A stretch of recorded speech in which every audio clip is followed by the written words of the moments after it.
Thank you for listening to this program. I hope these ideas help you as much as they have helped me and thousands of others. In fact, I hope that this program changes your life forever. There's never enough time to do everything you have to do. You are literally swamped with work and personal responsibilities, projects, stacks of magazines to read, and piles of books you intend to get to one of these days as soon as you get caught up. But the fact is that you are never going to get caught up. You will never get on top of all your tasks. You will never get far enough ahead to be able to get to all those books, magazines, and leisure time activities that you dream of. And forget about solving your time management problems by becoming more productive. No matter how many personal productivity techniques you master, there will always be more to do than you can ever accomplish in the time you have available to you, no matter how much time it is. You can get control of your time in your life only by changing the way you think, work, and deal with a never-ending river of responsibilities that flows over you each day. You can get control of your tasks and activities only to the degree that you stop doing some things and start spending more time on the few activities that can really make a difference in your life. I've studied time management for more than 30 years. I have immersed myself in the works of Peter Drucker, Alex McKenzie, Alan Lake, and Stephen Covey, and many, many others. I've read hundreds of books and thousands of articles on personal efficiency and effectiveness. This program is the result. Each time I came across a good idea, I tried it out in my own work and personal life. If it worked, I incorporated it into my talks and seminars and taught it to others. Galileo once wrote, "You cannot teach a person something he does not already know. You can only bring what he does know to his awareness." Depending upon your level of knowledge and experience, these ideas may sound familiar. This program will bring them to a higher level of awareness. When you learn these methods and techniques and apply them over and over until they become habits, you will alter the course of your life in a very positive way. Let me tell you a little bit about myself and the origins of this book. I started off in life with few advantages, aside from a curious mind. I did poorly in school and left without graduating. I worked at laboring jobs for several years. My future did not appear particularly promising. As a young man, I got a job on a tramp freighter and went off to see the world. For 8 years I traveled and worked and then traveled some more, eventually visiting more than 80 countries on 5 continents. When I could no longer find a laboring job, I got into sales, knocking on doors, working on straight commission. I struggled from sale to sale until I began looking around me and asking, why is it that other people are doing better than I am? Then I did something that changed my life. I went up to successful salespeople and asked them what they were doing. And they told me. And I did what they advised me to do, and my sales went up. Eventually, I became so successful, I was made a sales manager. As a sales manager, I used the same strategy. I found out what other successful sales managers were doing, and then I did it myself. This process of learning and applying what I had learned changed my life. I'm still amazed at how simple and obvious it is. Just find out what successful people do and do the same things until you get the same results. Wow, what an idea. Simply put, some people are doing better than others because they do certain things differently and they do the right things right.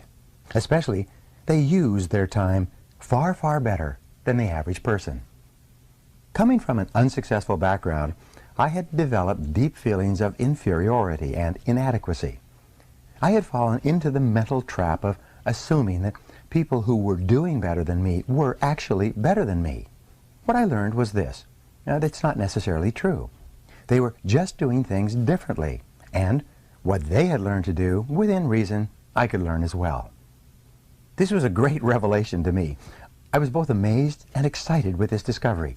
I still am.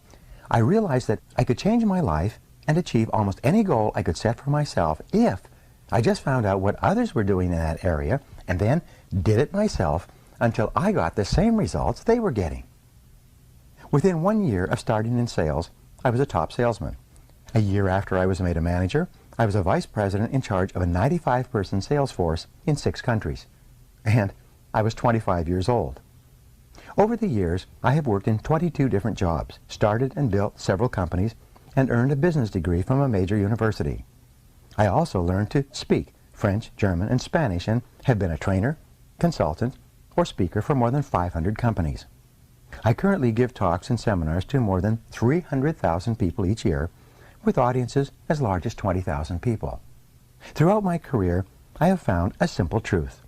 The ability to concentrate single-mindedly on your most important task, to do it well, and to finish it completely is the key to great success, achievement, respect, status, and happiness in life. This key insight is the heart and soul of this program. This program is designed to show you how to get ahead more rapidly in your career. These pages contain the 21 most powerful principles on personal effectiveness that I've ever discovered. These methods, techniques, and strategies are practical, proven, and fast-acting. In the interest of time, I don't dwell on the various psychological or emotional explanations for procrastination or poor time management.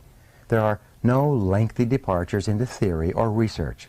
What you will learn are specific actions you can take immediately to get better, faster results in your work.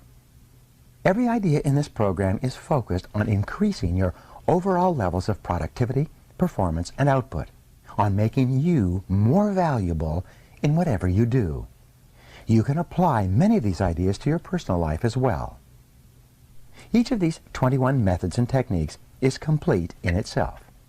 All are necessary. One strategy might be effective in one situation and another might apply to another task. Altogether, these 21 ideas represent a smorgasbord of personal effectiveness techniques that you can use at any time in any order or sequence that makes sense to you at the moment. The key to success is action. These principles work to bring about fast, predictable improvements in performance and results. The faster you learn and apply them, the faster you will move ahead in your career. Guaranteed. There will be no limit to what you can accomplish when you learn how to eat that frog.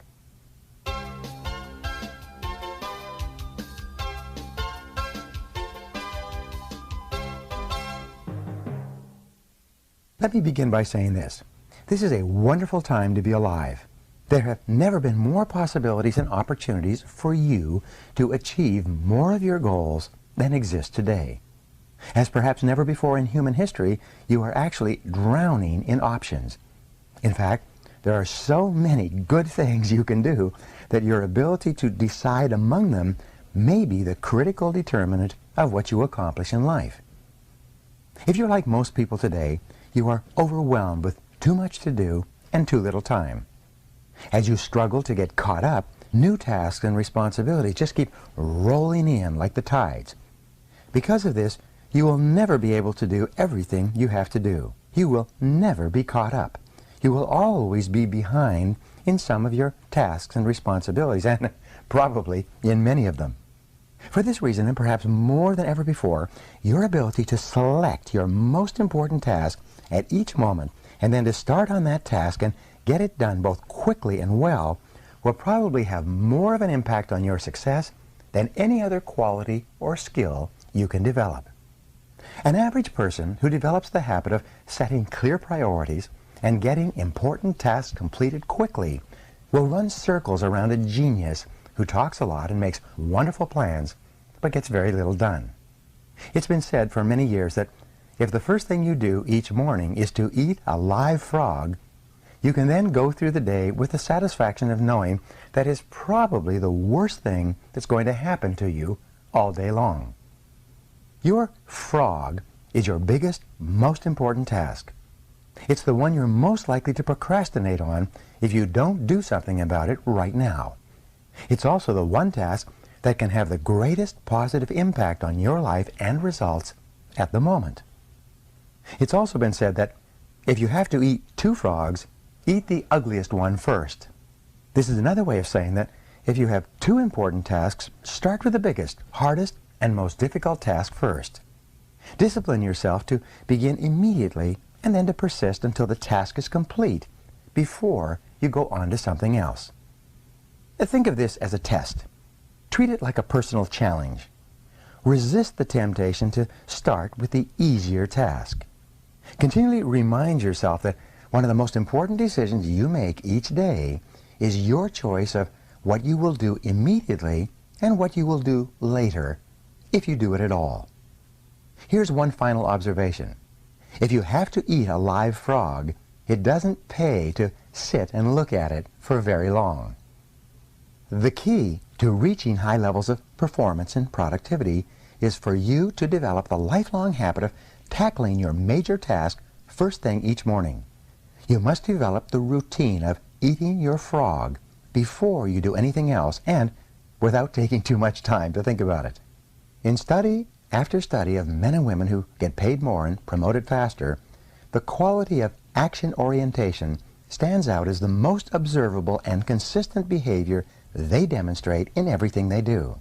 Successful, effective people are those who launch directly into their major tasks and then discipline themselves to work steadily and single-mindedly until those tasks are complete.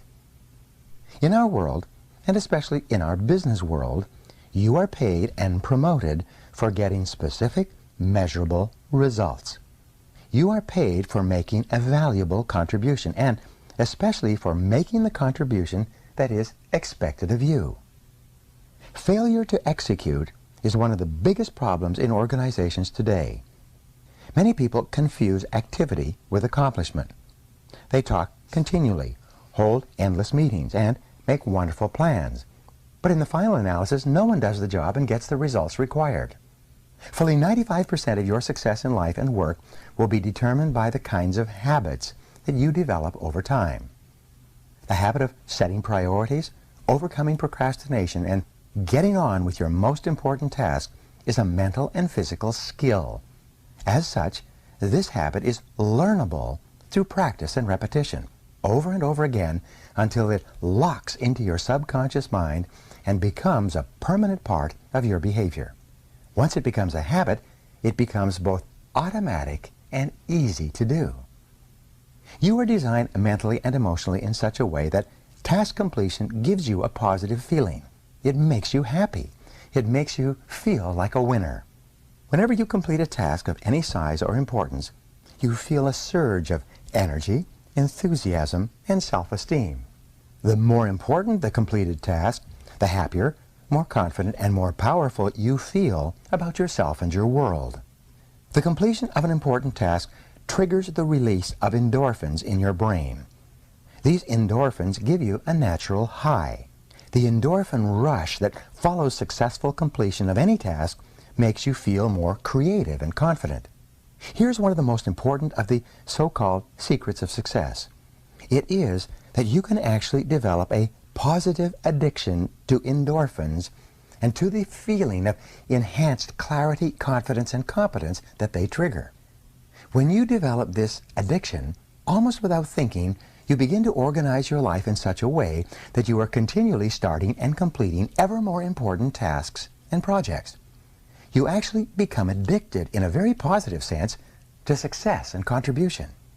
One of the keys to your living a wonderful life, having a successful career, and feeling terrific about yourself is for you to develop the habit of starting and finishing important jobs. At that point, this behavior will take on a power of its own, and you'll find it easier to complete important tasks than not to complete them. You remember the story of the man who stops a musician on a New York street and asks how he can get to Carnegie Hall. The musician replies, "Practice, man, practice." Practice is the key to mastering any new skill. Fortunately, your mind is like a muscle. It grows stronger and more capable with use.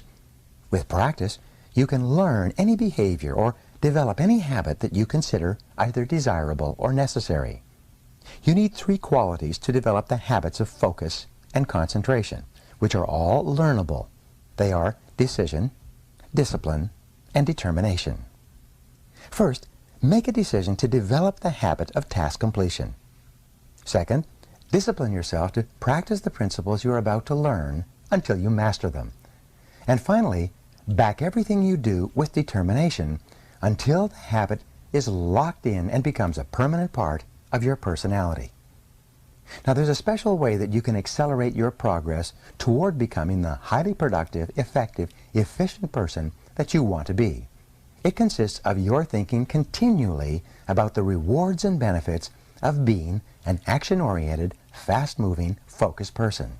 See yourself as the kind of person who gets important jobs done quickly and well on a consistent basis. Your mental picture of yourself has a powerful effect on your behavior. Visualize yourself as the person you intend to be in the future. Your self-image, the way you see yourself on the inside, largely determines your performance on the outside. As professional speaker Jim Cathcart says, the person you see is the person you will be. You have a virtually unlimited capability to learn and develop new skills, habits, and abilities. When you train yourself through repetition and practice to overcome procrastination and get your most important tasks completed quickly, you will move yourself onto the fast track in your life and career and step on the accelerator. So, let's eat that frog. Chapter 1 is entitled, Set the Table, and it begins with this quote from Napoleon Hill.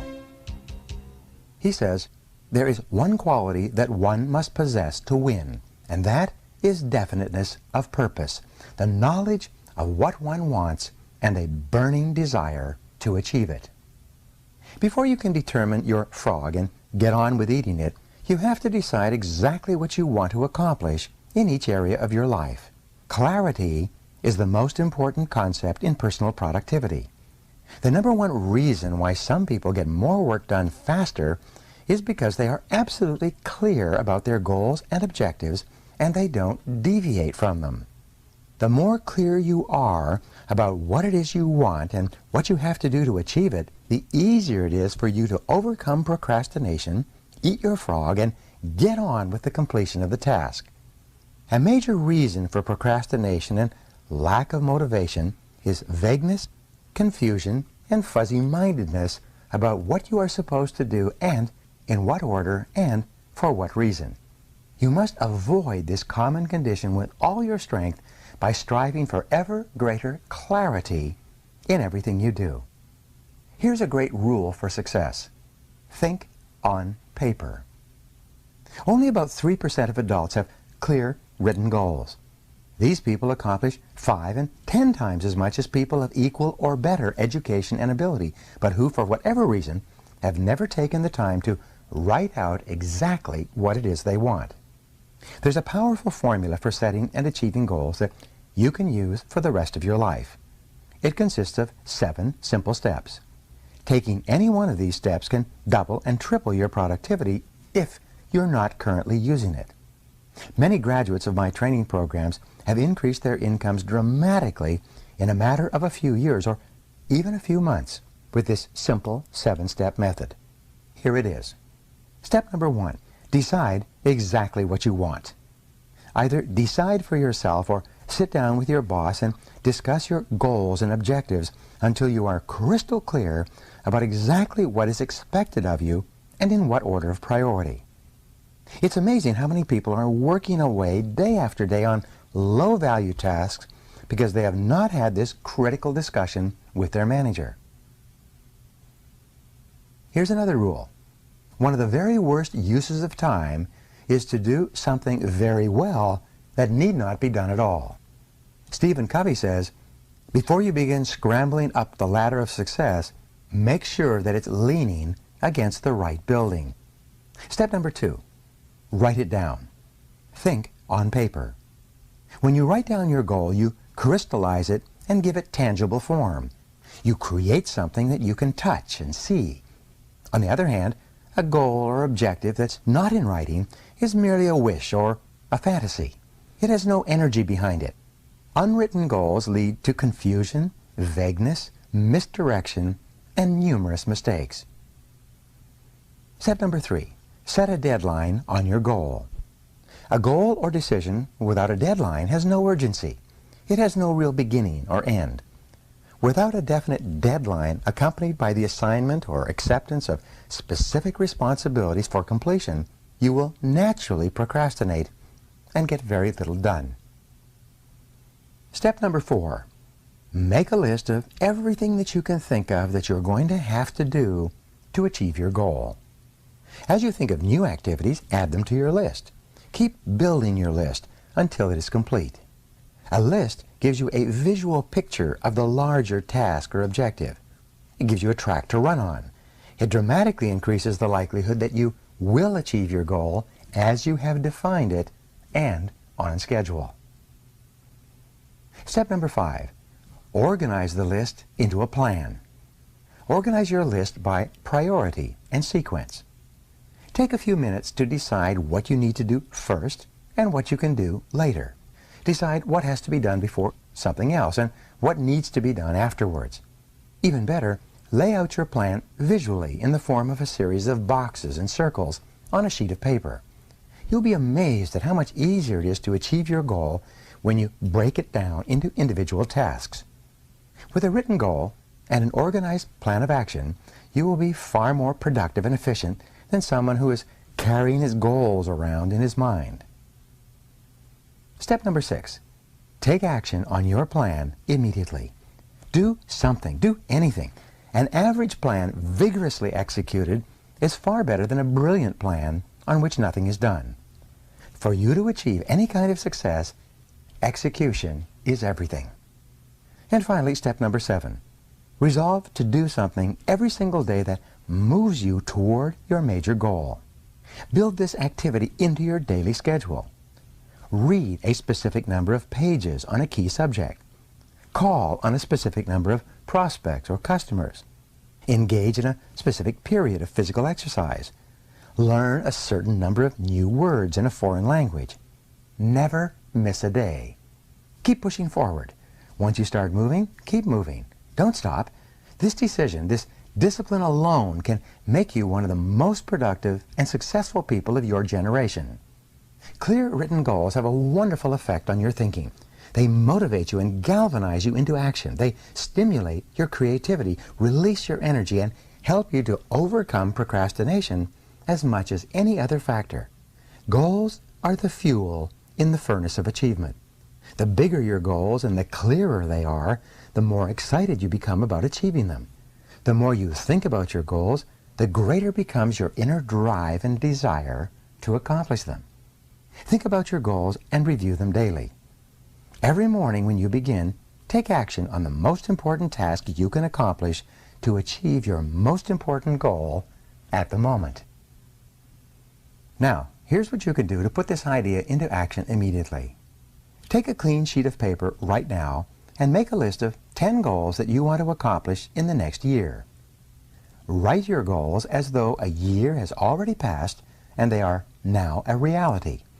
Use the present tense, positive and first person, so that they are immediately accepted by your subconscious mind.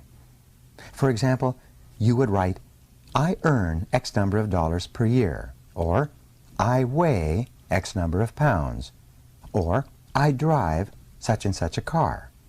Present tense, personal, and positive. Then, go back over your list of 10 goals and select the one goal that if you achieved it would have the greatest positive impact on your life. Whatever that goal is, write it on a separate sheet of paper, set a deadline, make a plan, take action on your plan, and then do something every single day that moves you toward that goal. This exercise alone could change your life. Chapter number 2 is entitled, Plan Every Day in Advance. And it begins with this quote from Alan Lakin, which says, Planning is bringing the future into the present so that you can do something about it right now. You've probably heard the old question, how do you eat an elephant? The answer, of course, is one bite at a time. How do you eat your biggest, ugliest frog? The same way. You break it down into specific, step-by-step activities, and then you start on the first one. Your mind, your ability to think, plan, and decide, is your most powerful tool for overcoming procrastination and increasing your productivity. Your ability to set your goals, plan, and take action on them determines the course of your entire life. The very act of thinking and planning unlocks your mental powers, triggers your creativity, and increases your mental and physical energies. Conversely, as Alex McKenzie wrote, action without planning is the cause of every failure. Your ability to plan well in advance of acting is a measure of your overall competence. The better the plan you have, the easier it is for you to overcome procrastination, to get started, to eat your frog, and then to keep going. One of your top goals at work should be for you to get the highest possible return on your investment of mental, emotional, and physical energy. The good news is that every minute spent in planning saves as many as 10 minutes in execution. It takes only about 10 or 12 minutes for you to plan out your day, but this small investment of time will save you at least 2 hours, 100 to 120 minutes in wasted time and diffused effort throughout the day. You may have heard of the 6P formula for time management. It says, proper prior planning prevents poor performance. When you consider how helpful planning can be in increasing your productivity and performance, it is amazing how few people practice it every single day. And planning is really quite simple to do. All you need is a piece of paper and a pen. The most sophisticated Palm Pilot, computer program, or time planner is based on the same principle. You're sitting down and making a list of everything you have to do before you begin. Always work from a list. When something new comes up, add it to the list before you do it. You can increase your productivity and output by 25% or more from the very first day that you begin working consistently from a list. Make your list the night before, at the end of the workday. Move everything that you've not yet accomplished onto your list for the coming day, and then add everything that you have to do the next day. When you make your list the night before, your subconscious mind works on your list all night long while you sleep. Often, you will wake up with great ideas and insights that you can use to get your job done faster and better than you had initially thought. The more time you take to make written lists of everything you have to do in advance, the more effective and efficient you will be. Now, you need different lists for different purposes. First, you should create a master list on which you write down everything that you can think of that you want to do sometime in the future. This is the place where you capture every idea that comes to you and every new task or responsibility that comes up. You can sort out the items later. Second, you should have a monthly list that you make up at the end of the month for the month ahead. This may contain items transferred from your master list. Third, you should have a weekly list where you plan your entire week in advance. This is a list that is under construction as you go through the current week. This discipline of systematic time planning can be very helpful to you. Many people have told me that the habit of taking a couple of hours at the end of each week to plan the coming week has increased their productivity dramatically and changed their lives completely. This technique will work for you as well. Finally, you should transfer items from your monthly and weekly lists onto your daily list.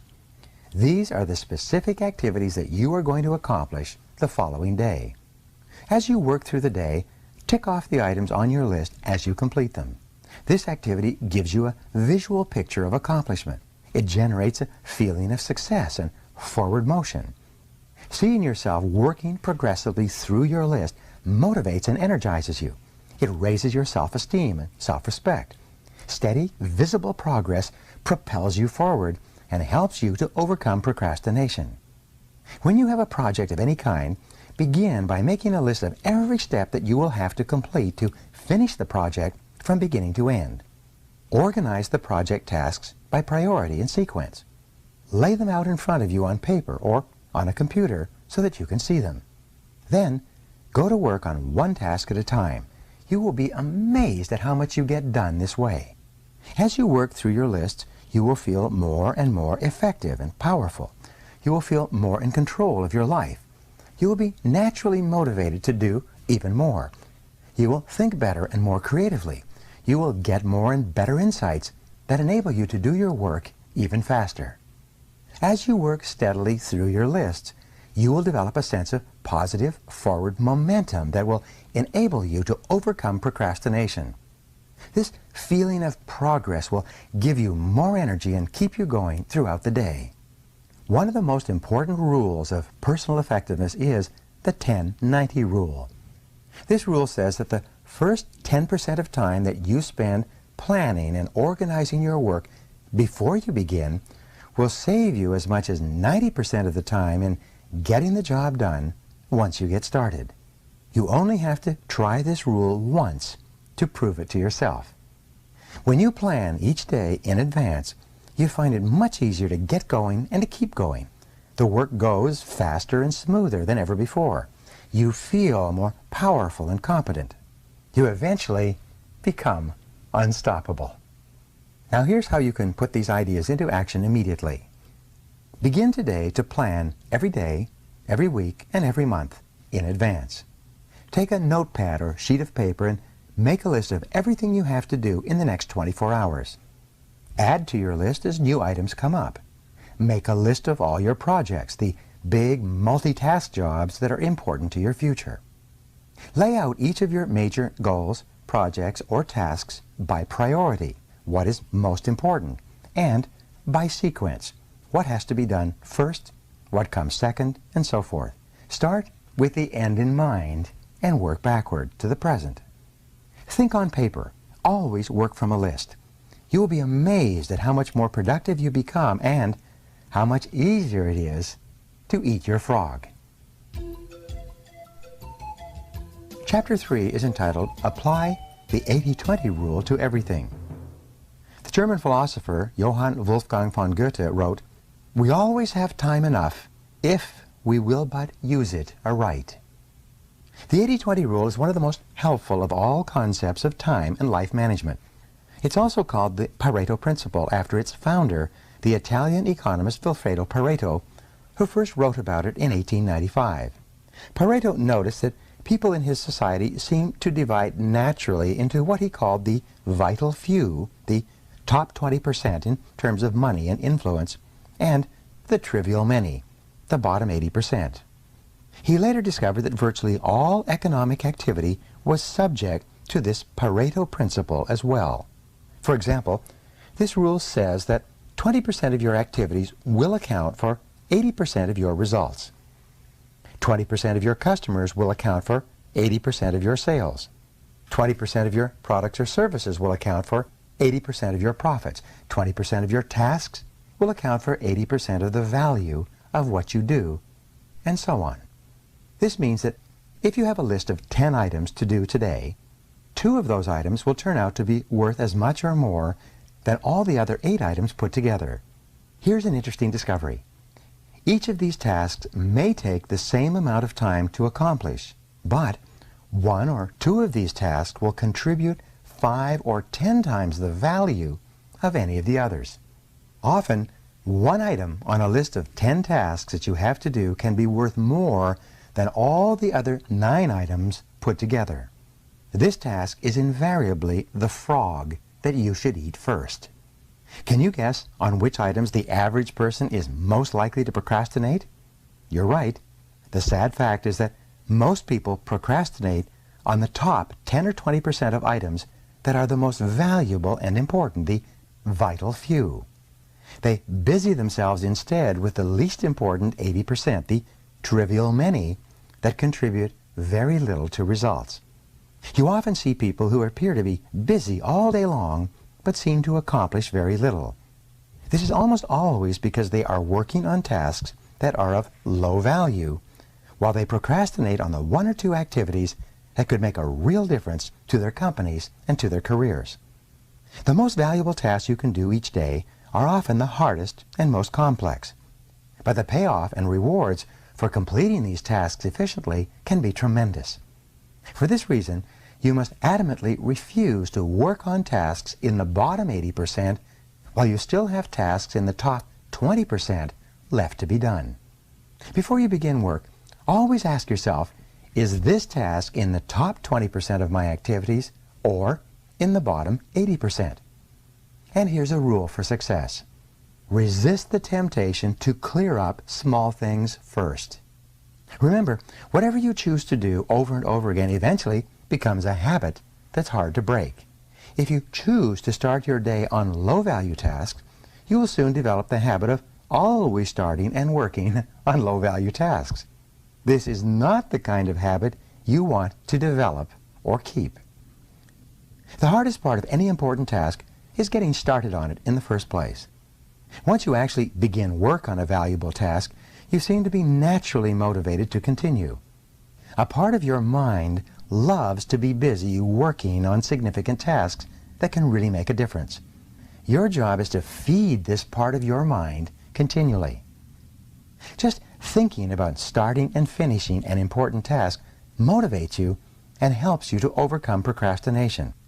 The fact is that the amount of time required to complete an important job is often the same as the time required to do an unimportant job. The difference is that you get a tremendous feeling of pride and satisfaction from the completion of something valuable and significant. However, when you complete a low-value task, using the same amount of time and energy, you get little or no satisfaction at all. Time management is really life management, personal management. It's really taking control of the sequence of events. Time management is control over what you do next. And you are always free to choose the task that you will do next. Your ability to choose between the important and the unimportant is the key determinant of your success in life and work. Effective, productive people discipline themselves to start on the most important task that is before them. They force themselves to eat that frog, whatever it is. They accomplish vastly more than the average person and are much happier as a result. This should be your way of working as well. Now, here's a way to put these ideas into action.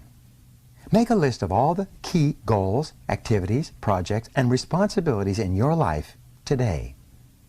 Which of them are or could be in the top 10 or 20% of tasks that represent or could represent 80 or 90% of your results?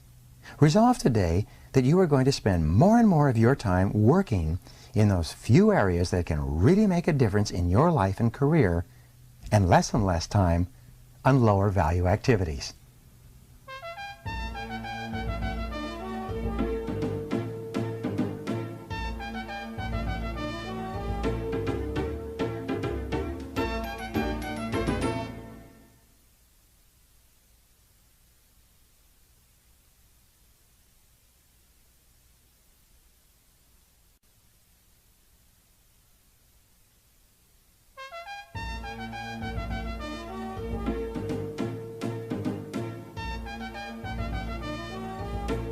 Chapter 4 is entitled, Consider the Consequences.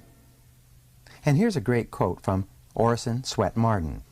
He said, "Every man has become great, every successful man has succeeded in proportion as he has confined his powers to one particular channel. The mark of the superior thinker is his or her ability to accurately predict the consequences of doing or not doing something. The potential consequences of any task or activity are the key determinants of how important it really is to you and your company.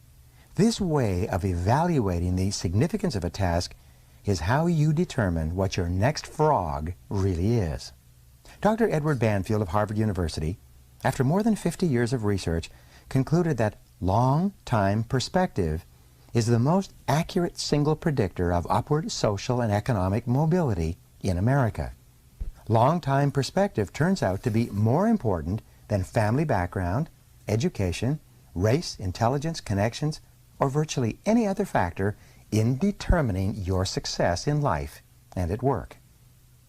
Your attitude toward time, your time horizon, has an enormous impact on your behavior and your choices. People who take a long view of their lives and careers always seem to make much better decisions about their time and activities than people who give very little thought to the future. And here's a rule for success. Long-term thinking improves short-term decision-making. Successful people have a clear future orientation. They think 5, 10, and 20 years out into the future. They analyze their choices and behaviors in the present to make sure that they are consistent with the long-term future that they desire. In your work, having a clear idea of what is really important to you in the long term makes it much easier for you to make better decisions about your priorities in the short term. By definition, something that is important has long-term potential consequences. Something that is unimportant has few or no long-term potential consequences. Before starting on anything, you should always ask yourself, what are the potential consequences of doing or not doing this task? And here's another rule for you. Future intent influences and often determines present actions. The clearer you are about your future intentions, the greater influence that clarity will have on what you do in the moment. With a clear, long-term vision, you are much more capable of evaluating an activity in the present and to ensure that it is consistent with where you truly want to end up. Successful people are those who are willing to delay gratification and make sacrifices in the short term so that they can enjoy far greater rewards in the long term. Unsuccessful people, on the other hand, think more about short-term pleasure and immediate gratification while giving very little thought to the long-term future. Dennis Waitley, a motivational speaker, says, "Failures do what is tension relieving, while winners do what is goal achieving." For example, coming into work earlier, reading regularly in your field, taking courses to improve your skills, and focusing on high-value tasks in your work will all combine to have an enormous positive impact on your future. On the other hand, coming into work at the last moment, reading the newspaper, drinking coffee, socializing with your coworkers may seem fun and enjoyable in the short term, but it inevitably leads to lack of promotion, underachievement, and frustration in the long term. If a task or activity has great potential positive consequences, make it a top priority and get started on it immediately. If something can have large potential negative consequences, if it's not done quickly and well, that should become a top priority as well. Whatever your frog is, resolve to gulp it down first thing. Remember, motivation requires motive. The greater the positive potential impact that an action or behavior of yours can have on your life, once you define it clearly, the more motivated you will be to overcome procrastination and get it done quickly. Keep yourself focused and forward-moving by continually starting and completing those tasks that can make a major difference to your company and to your future. You see, the time is going to pass anyway. The only question is how you use it and where you are going to end up at the end of the weeks and months that pass. And where you end up is largely a matter of the amount of consideration you give to the likely consequences of your actions in the short term. Thinking continually about the potential consequences of your choices, decisions, and behaviors is one of the very best ways to determine your true priorities in your work and personal life. Now, here's some ideas on how to put these points into action. Review your list of tasks, activities, and projects regularly. Continually ask yourself, which one project or activity, if I did it in an excellent and timely fashion, would have the greatest positive impact on my life?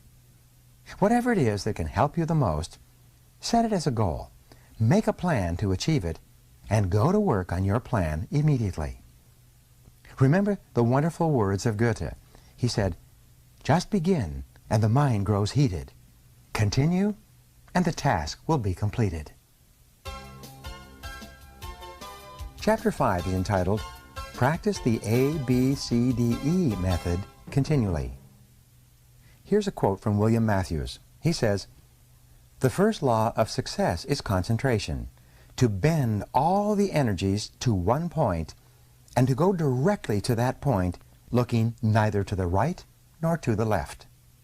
The more thought you invest in planning and setting priorities before you begin, the more important things you will do and the faster you will get them done once you get started. The more important and valuable the task is to you, the more you will be motivated to overcome procrastination and launch yourself into the job. The ABCDE method is a powerful priority setting technique that you can use every single day. This technique is so simple and effective that it can, all by itself, make you one of the most efficient and effective people in your field. The power of this technique lies in its simplicity. Here's how it works. You start with a list of everything you have to do for the coming day. Think on paper. You then place an A, B, C, D, or E before each item on your list before you begin the first task. An A item is defined as something that is very important, something that you must do or else face serious consequences. An A item on your list might be visiting a key customer or finishing a report for your boss that she needs for an upcoming board meeting. These items are the frogs of your life. If you have more than one A task, you prioritize these tasks by writing A1, A2, A3, and so on in front of each item. Your A1 task is your biggest, ugliest frog of all. A B item is defined as a task that you should do, but it has only mild consequences. These items are the tadpoles of your work life. This means that someone may be unhappy or inconvenienced if you don't do one of these tasks, but it is nowhere as important as an A task. Returning an unimportant telephone message or reviewing your email would be a B task. The rule is that you should never do a B task when there is an A task left undone. You should never be distracted by a tadpole when a big frog is sitting there waiting to be eaten. A C task is defined as something that would be nice to do, but for which there are no consequences at all, whether you do it or not. C tasks include phoning a friend, having coffee or lunch with a coworker, or completing some personal business during work hours. This sort of activity has no effect at all on your career or work life. A D task is defined as something you can delegate to someone else. The rule is that you should delegate everything that anyone else can do so that you can free up more time for the A tasks that only you can do. An E task in the A, B, C, D, E method is defined as something that you can eliminate altogether and it won't make any real difference. This may be a task that was important to you at one time, but is no longer relevant to yourself or anyone else. Often it's something you continue to do out of habit or because you enjoy it. After you have applied the ABCDE method to your list, you will be completely organized and ready to get more important things done faster. The key to making this ABCDE method work is for you to now discipline yourself to start immediately on your A1 task and then to stay at it until it's complete. Use your willpower to get going and stay going on this one job, the most important single task you could possibly be doing. Eat the whole frog and don't stop until it's finished completely. Your ability to think through and analyze your work list and determine your A1 task is the springboard to higher levels of accomplishment and greater self-esteem, self-respect, and personal pride. When you develop the habit of concentrating on your A1 most important activity, on eating your frog, you will start getting more done than any 2 or 3 people around you. Now here's how you can put these ideas into action. Review your list right now and put an A, B, C, D, or E next to each task or activity. Select your A1 job or project and begin working on it immediately. Discipline yourself to do nothing else until this one job is complete.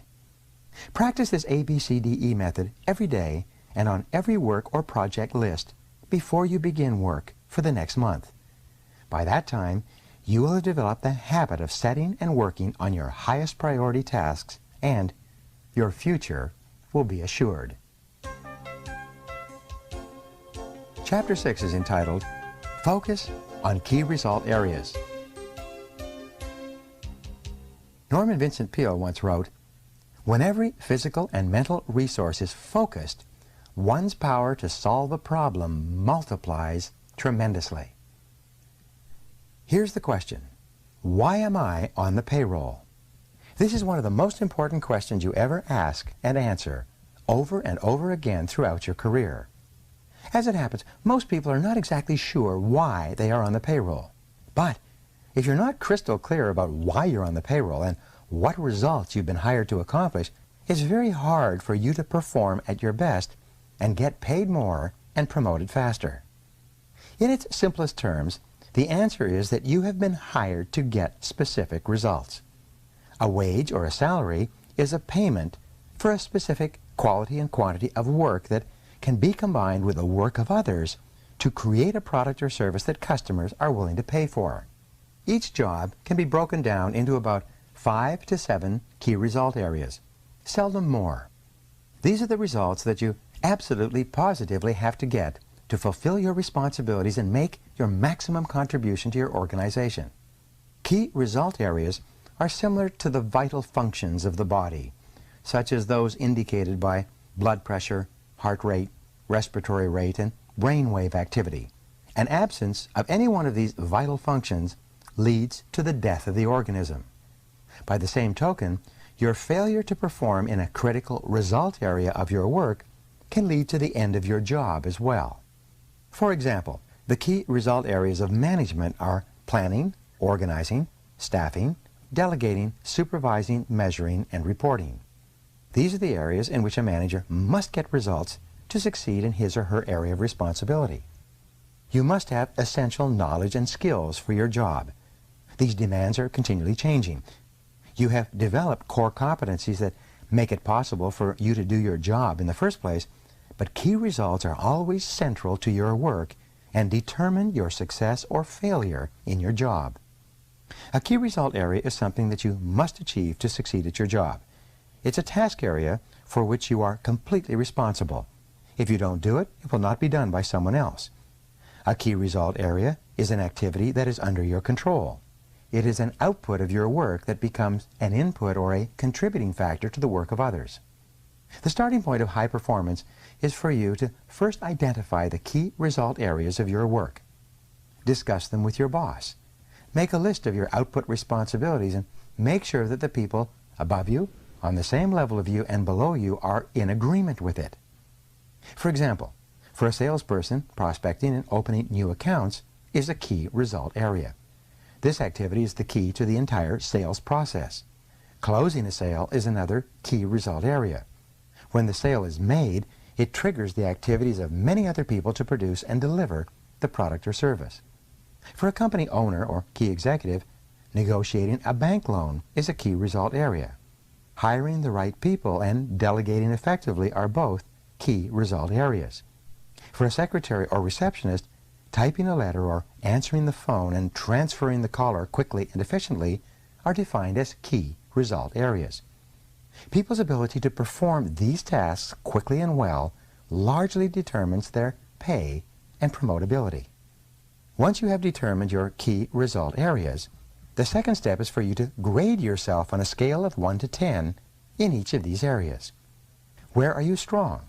And where are you weak? Where are you getting excellent results? And where are you underperforming? Here's the rule. Your weakest key result area sets the height at which you can use all your other skills and abilities. This rule says that you could be exceptional in 6 out of 7 of your key result areas, but really poor in the 7th, and your poor performance in the 7th area will hold you back and determine how much you achieve with all your other skills. This weakness will act as a drag on your effectiveness and be a constant source of friction and frustration. For example, delegating is a key result area for a manager. This skill is the key leverage point that enables a manager to manage, to get results through others. A manager who cannot delegate properly is held back from using all of his or her other skills at their maximum level of effectiveness. Poor delegation skills alone can lead to failure in the job. One of the major reasons for procrastination and delay in the workplace is that people avoid jobs and activities in those areas where they have performed poorly in the past. Instead of setting a goal and making a plan to improve in a particular area, most people avoid that area altogether, which just makes the situation worse. The reverse of this is that the better you become in a particular skill area, the more motivated you will be to perform that function, the less you will procrastinate, and the more determined you will be to get it finished. The fact is that everybody has both strengths and weaknesses. Refuse to rationalize, justify, or defend your areas of weakness. Instead, identify them clearly. Set a goal and make a plan to become very good in each of those areas. Just think, you may be only one critical skill away from top performance in your job. Here's one of the greatest questions you will ever ask and answer. It's this: what one skill, if I developed and did it in an excellent fashion, would have the greatest positive impact on my career? Let me repeat that. What one skill, if you developed and did it in an excellent fashion, would have the greatest positive impact on your career? You should use this question to guide your career for the rest of your life. Look into yourself for the answer. You probably know what it is. Ask your boss this question. Ask your coworkers. Ask your friends and your family. Whatever the answer is, find out and then go to work to bring up your performance in this area. The good news is that all business skills are learnable. If anyone else is excellent at a particular key result area, this is proof that you can become excellent as well if you decide to. One of the fastest and best ways to stop procrastinating and get more things done faster is for you to become absolutely excellent in your key result areas. This can be as important as anything else you do in your life and career. Here's how you can put these ideas to work immediately. Identify the key result areas of your work. What are they? Write down the key results you have to achieve to do your job in an excellent fashion. Give yourself a grade from 1 to 10 on each one, and then determine the one key skill that, if you did it in an excellent manner, would help you the most in your work right now. Take this list to your boss and discuss it with him or her. Invite honest feedback and appraisal. You can only get better when you are open to the constructive inputs of other people. Discuss your results with your staff and coworkers. Talk them over with your spouse. Make a habit of doing this analysis regularly for the rest of your career. Never stop improving. This decision alone can change your life. Chapter 7 is called Obey the Law of Forced Efficiency. Komar once wrote, "Concentration in its truest, unadulterated form means the ability to focus the mind on one single solitary thing." The law of forced efficiency says that there's never enough time to do everything, but there's always enough time to do the most important thing. Put another way, you cannot eat every tadpole and frog in the pond, but you can eat the biggest and ugliest one, and that will be enough, at least for the time being. When you run out of time, and the consequences for not completing a key task or project can be really serious, you always seem to find the time to get it done, often at the very last minute. You start early, you stay late, and you drive yourself to complete the job rather than to face the negative consequences that would follow if you didn't complete it within the time limit. So here's a rule for you. There will never be enough time to do everything you have to do. The fact is that the average person today is working at 110 to 130% of capacity. And the jobs and responsibilities just keep piling up. All of us have stacks of reading material that we still have to go through. One study concluded recently that the average executive has 300 to 400 hours of reading and projects backlogged at home and at the office. What this means is that you will never be caught up. So get that thought out of your mind. All you can hope for is to be on top of your most important responsibilities. The others will just have to wait. Many people say that they work better under the pressure of deadlines. Unfortunately, years of research indicate that this is seldom true. Under the pressure of deadlines, which are often self-created through procrastination and delay, people suffer greater stress, make more mistakes, and have to redo more tasks than under any other conditions. Often, the mistakes that are made when people are working to meet tight deadlines lead to defects and cost overruns that lead to substantial financial losses in the long term. Sometimes the job actually takes much longer to complete when people rush to get the job done at the last minute, and then they have to redo it. You can use 3 questions on a regular basis to keep yourself focused on getting your most important tasks completed on schedule. The first question is, what are my highest value activities? Put another way, what are the biggest frogs that you have to eat to make the greatest contribution to your organization, to your family, to your life in general? This is one of the most important questions you can ever ask and answer. What are your highest value activities?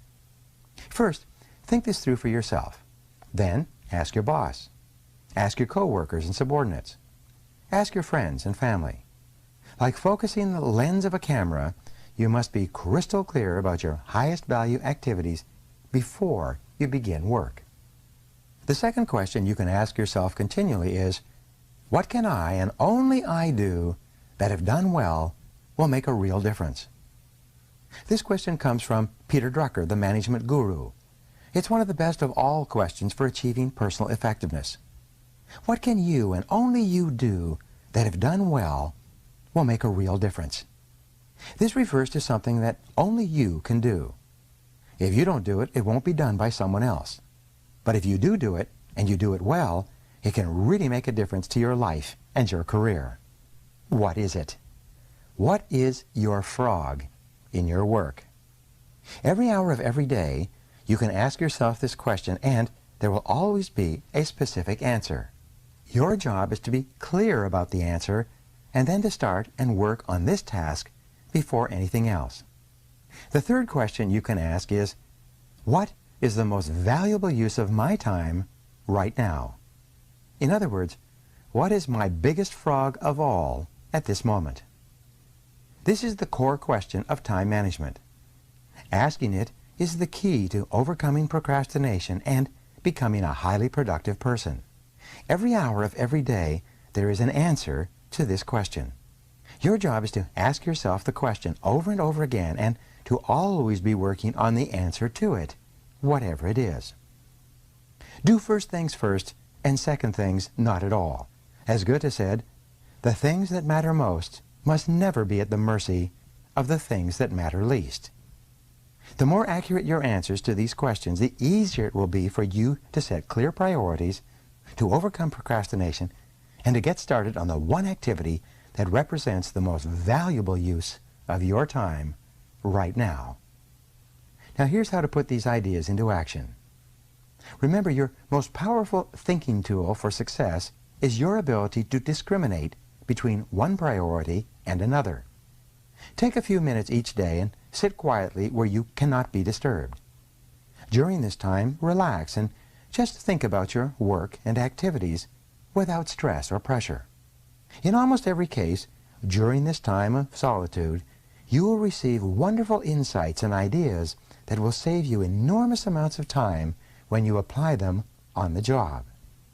Often, you will experience breakthroughs that will change the direction of your life and work.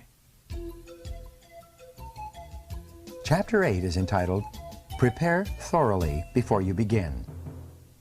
James T. McKay, the time management expert, wrote, "No matter what the level of your ability, you have more potential than you can ever develop in a lifetime." One of the best ways for you to overcome procrastination and get more things done faster is for you to have everything you need at hand before you begin. When you're fully prepared, you are like a cocked gun or an archer with an arrow pulled back taut in the bow. You just need one small mental push to get started on your highest value tasks. This is like getting everything ready to prepare a complete meal, such as a big frog. You set out all the ingredients on the counter in front of you and then begin putting the dinner together one step at a time. Begin by clearing off your desk or workspace so that you have only one task in front of you. If necessary, put everything on the floor or on the table behind you. Gather all the information, reports, details, papers, and work materials that you will require to complete the job. Have them at hand so that you can reach them without getting up or moving very much. Be sure that you have all writing materials, computer disks, access codes, email addresses, and everything else you need to start and continue working until the job is done. Set up your work area so that it is comfortable, attractive, and conducive to working for long periods. Especially, make sure that you have a comfortable chair that supports your back and allows your feet to sit flat on the floor. The most productive people take the time to create a work area where they enjoy spending time. The cleaner and neater your work area before you begin, the easier it is for you to get started and keep going. One of the great techniques for overcoming procrastination, eating frogs, is for you to get everything completely ready to work in advance. When everything is laid out in order and sequence, you feel much more like getting on with the job. It's amazing how many books never get written, how many degrees never get completed, how many life-changing tasks never get started because people fail to take the first step of preparing everything in advance. Los Angeles, for example, attracts people from all over America who dream of writing a successful movie script and selling it to one of the studios in the area. They move to Los Angeles and work at low-level jobs for years while they dream of writing and selling a popular script. Recently, the Los Angeles Times sent a reporter out onto Wilshire Boulevard to interview passersby. When people came along, he asked them one question: "How's your script coming?" 3 out of 4 passersby replied, "Almost done." The sad fact is that almost done probably meant not yet started. Don't let this happen to you. When you sit down with everything in front of you ready to go, assume the body language of high performance. Sit up straight, sit forward and away from the back of the chair. Carry yourself as though you are an efficient, effective, high-performing personality. Then pick up the first item and say to yourself, "Let's get to work," and plunge in. And once you've started, keep going until the job is finished. Here's an exercise for you. Take a good look at your desk or office, both at home and at the office. Ask yourself, what kind of a person works in an environment like that? The cleaner and neater your work environment, the more positive, productive, and confident you feel. Resolve today to clean up your desk and office completely so that you feel effective, efficient, and ready to get going each time you sit down to work. Chapter 9 is entitled, Do Your Homework. Og Mandino once wrote, "The only certain means of success is to render more and better service than is expected of you, no matter what your task may be." Doing your homework is one of the most important personal productivity principles of all. Learn what you need to learn so that you can do your work in an excellent fashion. The better you become at eating a particular type of frog, the more likely you are to just plunge in and get it done. A major reason for delay and procrastination is a feeling of inadequacy, lack of confidence, or inability in a key area of the task. Feeling weak or deficient in a single area is enough to discourage you from starting the job at all. Continually upgrade your skills in your key result areas. Remember, however good you are today, your knowledge and skill are becoming obsolete at a rapid rate. As Pat Riley, the basketball coach, said, "If you're not getting better, you're getting worse." One of the most helpful of all time management techniques is for you to get better at your key tasks. Personal and professional improvement is one of the best time savers there is. The better you are at a key task, the more motivated you are to launch into it. The better you are, the more energy and enthusiasm you have. When you know that you can do a job well, you find it easier to overcome procrastination and get the job done faster and better than under any other circumstances. One piece of information or one additional skill can make an enormous difference in your ability to do the job well. Identify the most important things you do and then make a plan to continually upgrade your skills in those areas. Here's a rule for success. Continuous learning is the minimum requirement for success in any field. Refuse to allow a weakness or a lack of ability in any area to hold you back. Everything in business is learnable, and what others have learned, you can learn as well. When I began to write my first book, I was discouraged because I could only use the hunt and peck method of typing. I soon realized that I had to learn to touch type if I was ever going to write and rewrite a 300-page book. So, I bought a touch typing program for my computer and practiced for 20 to 30 minutes every day for 3 months. By the end of that time, I was typing 40 to 50 words per minute. With this skill, I've been able to write a dozen books that have now been published all over the world. The best news is that you can learn whatever skills you need to learn to be more productive and more effective. You can become a touch typist if necessary. You can become an expert with a computer.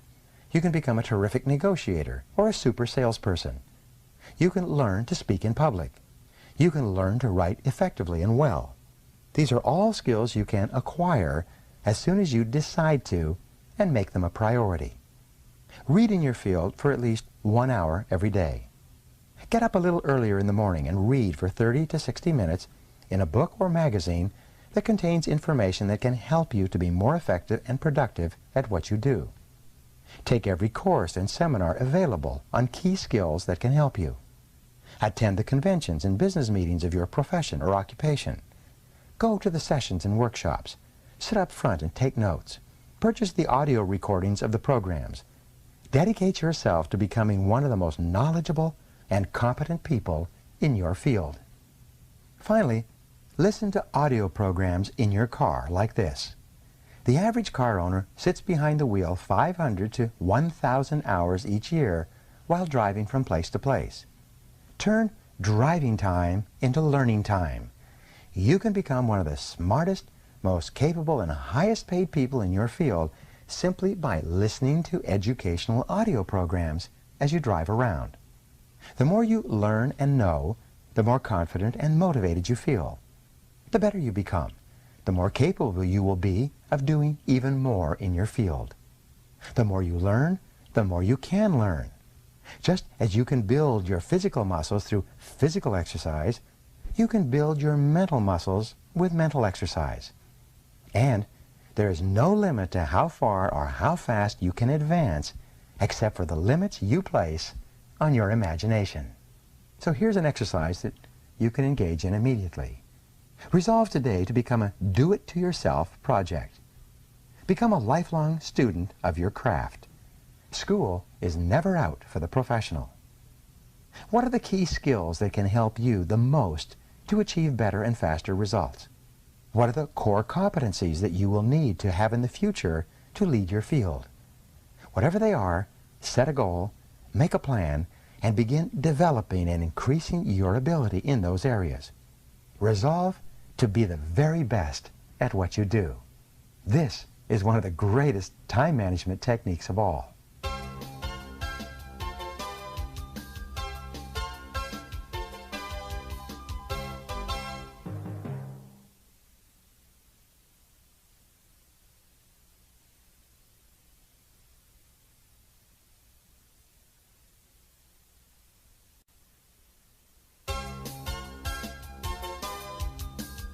Chapter 10 is entitled Leverage Your Special Talents.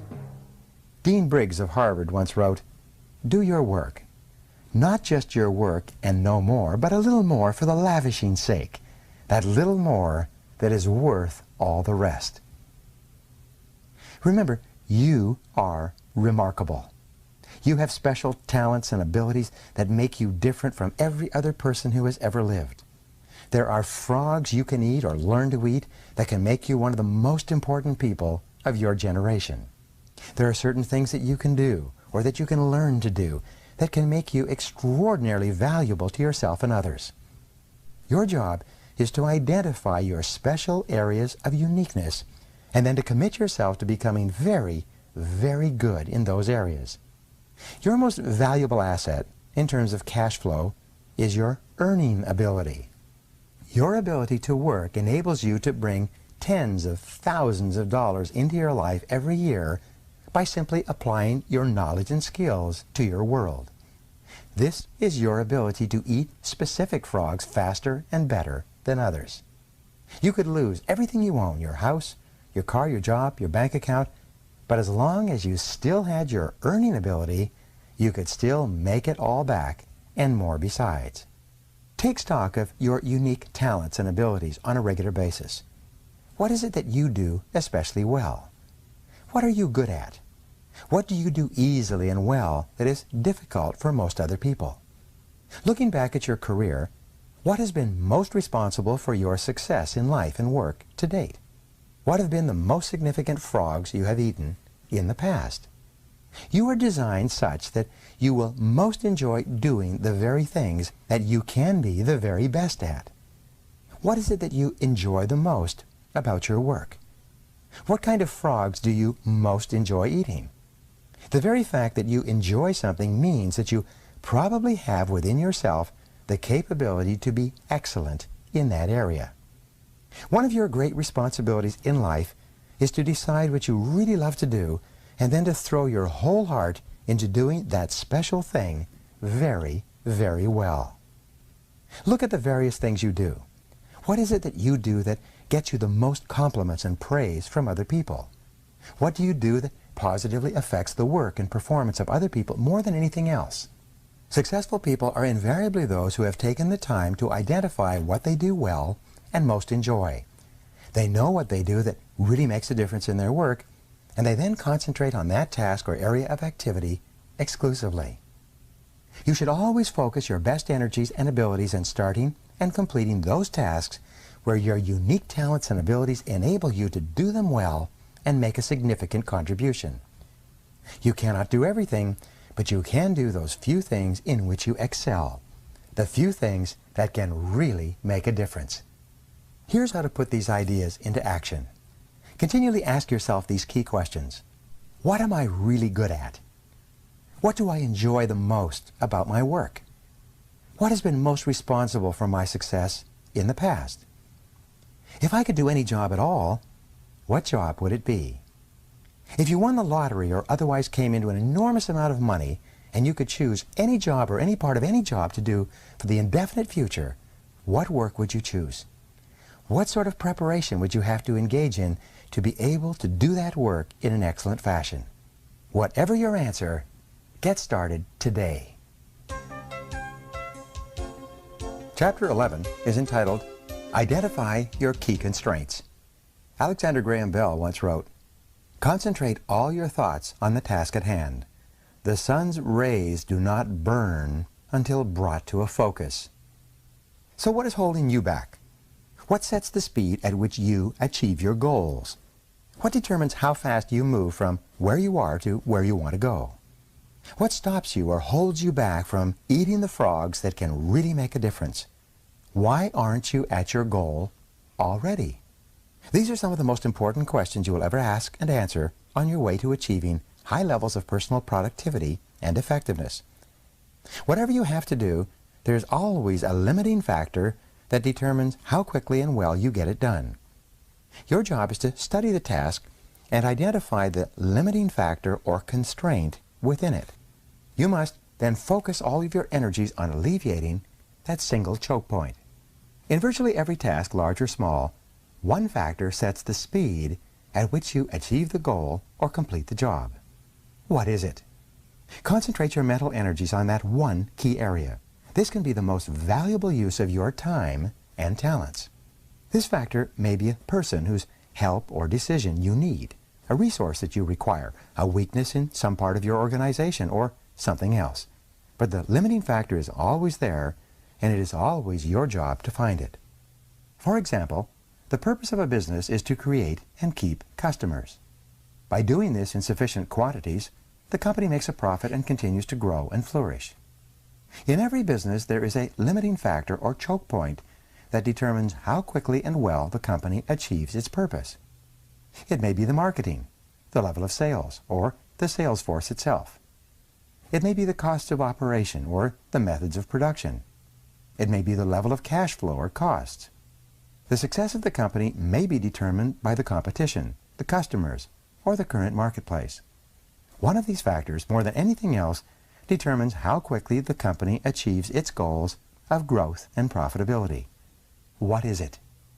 The accurate identification of the limiting factor in any process and the focus on that factor can usually bring about more progress in a shorter period of time than any other single activity. The 80-20 rule applies to the constraints in your life and in your work. What this means is that 80% of the constraints, the factors that are holding you back from achieving your goals are internal. They are within yourself, within your own personal qualities, abilities, habits, disciplines, or competencies. Only 20% of the limiting factors are external to you or to your organization. Your key constraint can be something small and not particularly obvious.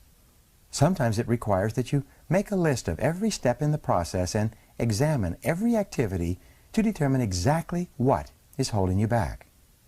Sometimes it can be a single negative perception or objection on the part of the customers that is slowing down the entire sales process.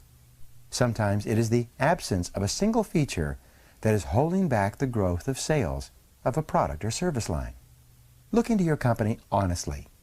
Look within your boss, your coworkers, and members of your staff to see if there's a key weakness that is holding you or the company back, that is acting as a brake on the achievement of your key goals.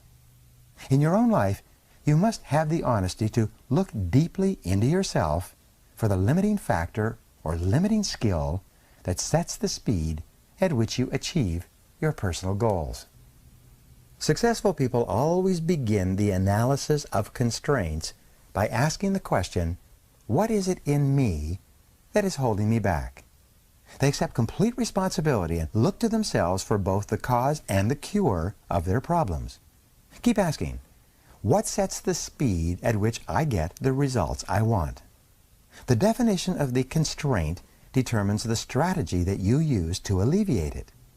The failure to identify the correct constraint or the identification of the wrong constraint can lead you in the wrong direction.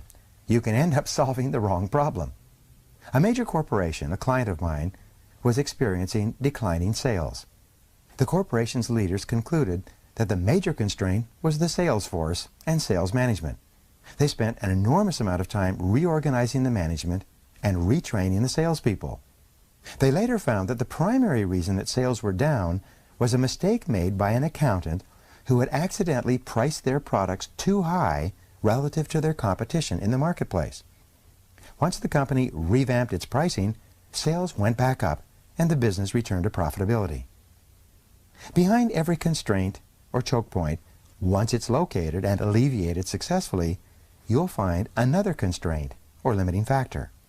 Whether it's getting to work on time in the morning or building a successful career, there are always limiting factors and bottlenecks that set the speed of your progress. Your job is to find them and to focus your energies on alleviating them as quickly as possible. Starting off your day with the removal of a key bottleneck or constraint fills you full of energy and personal power. It propels you into following through and completing the job. And there's always a limiting factor. Often a key constraint or limiting factor is the most important frog you could eat at that moment. Now here's an exercise for you. Identify your most important goal in life today. What is it? What one goal, if you achieved it, would have the greatest positive effect on your life?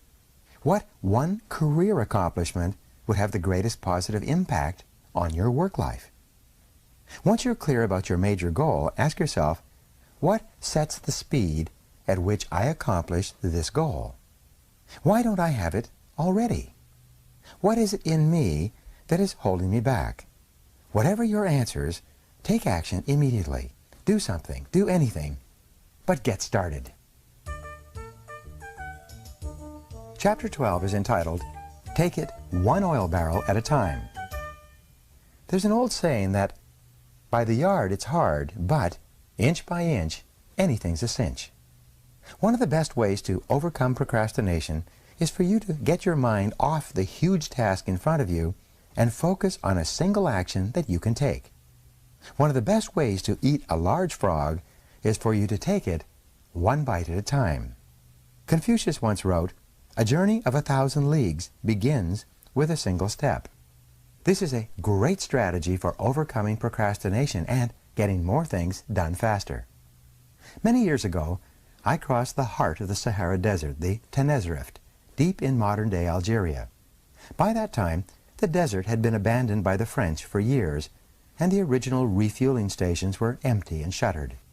The desert was 500 miles across in a single stretch, without water, food, a blade of grass, or even a fly. It was totally flat, like a broad yellow sand parking lot that stretched to the horizon in all directions. More than 1,300 people had perished in the crossing of that stretch of the Sahara in previous years. Often, drifting sands had obliterated the track across the desert, and the travelers had gotten lost in the night.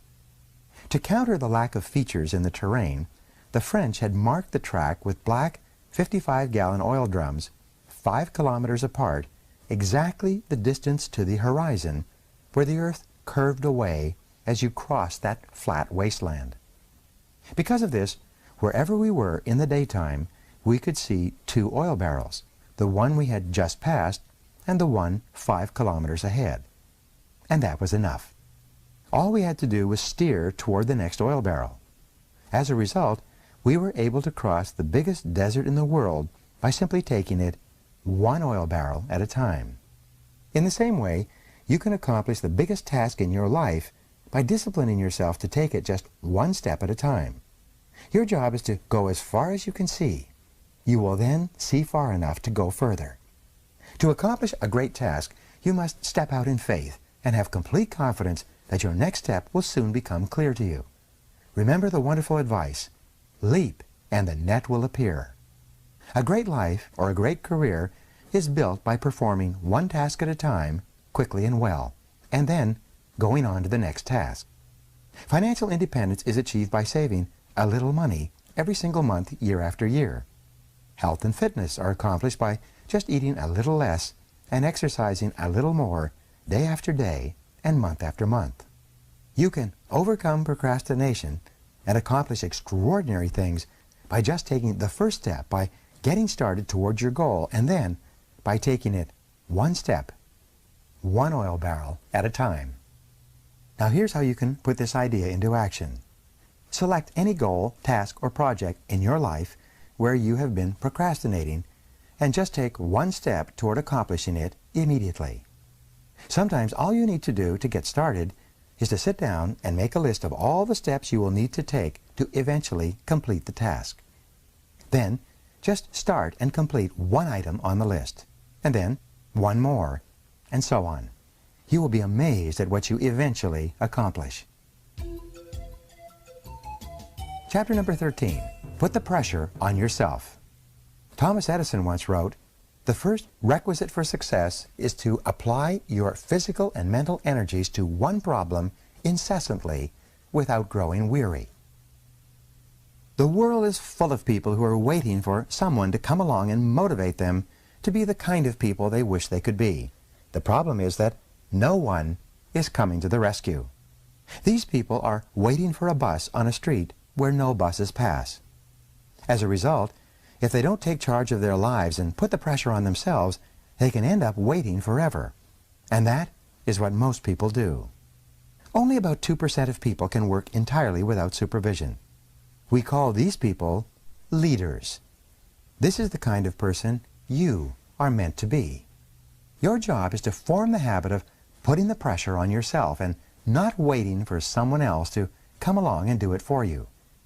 You must choose your own frogs and then make yourself eat them in their order of importance. The standards you set for your own work and behavior should be higher than anyone else could set for you. Make it a game with yourself to start a little earlier, work a little harder, and stay a little later. Always look for ways to go the extra mile, to do more than you're paid for. Your self-esteem, the core of your personality, has been defined by psychologist Nathaniel Branden as your reputation with yourself. You build up or pull down your reputation with yourself with everything you do or fail to do. The good news is that you feel terrific about yourself whenever you push yourself to do your best, whenever you go beyond where the average person would normally quit. Imagine each day that you have just received an emergency message and that you will have to leave town tomorrow for a month. If you had to leave town for a month, what would you absolutely make sure that you got done before you left? Whatever it is, go to work on that task right now.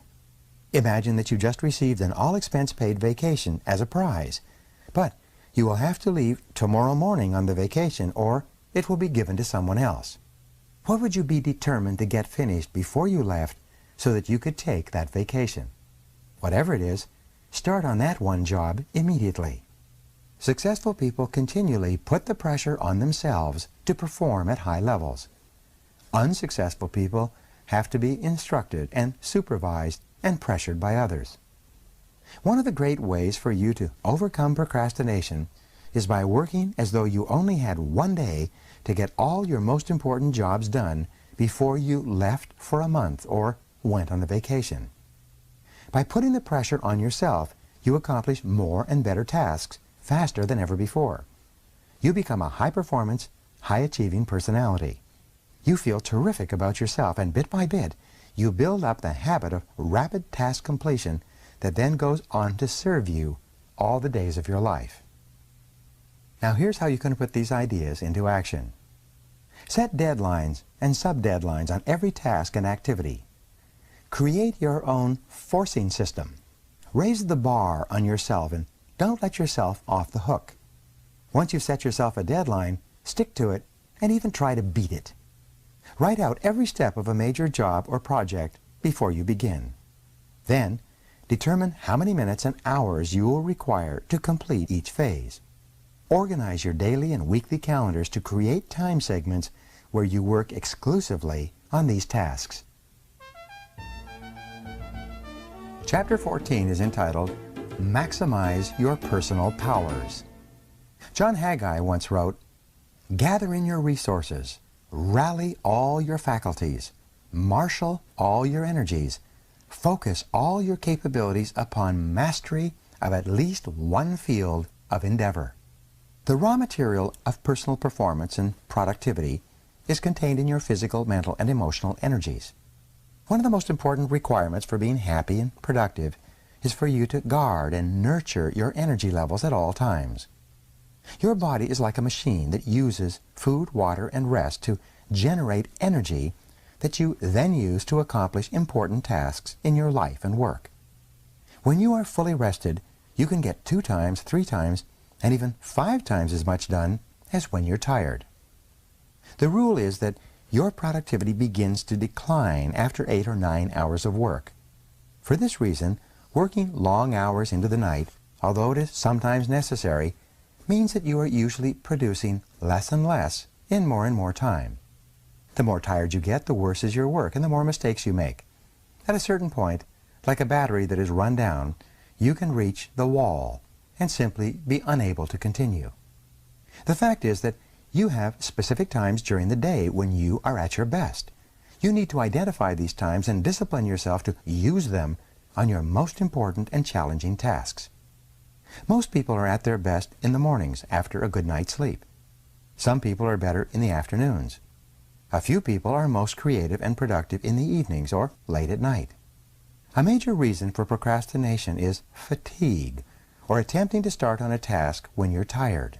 You have no energy or enthusiasm. Like a coal engine in the morning, you can't seem to get yourself started. Whenever you feel overtired and overwhelmed with too much to do and too little time, stop yourself and just say, "All I can do is all I can do." Sometimes the very best use of your time is to go home early and go to bed and sleep for 10 hours straight.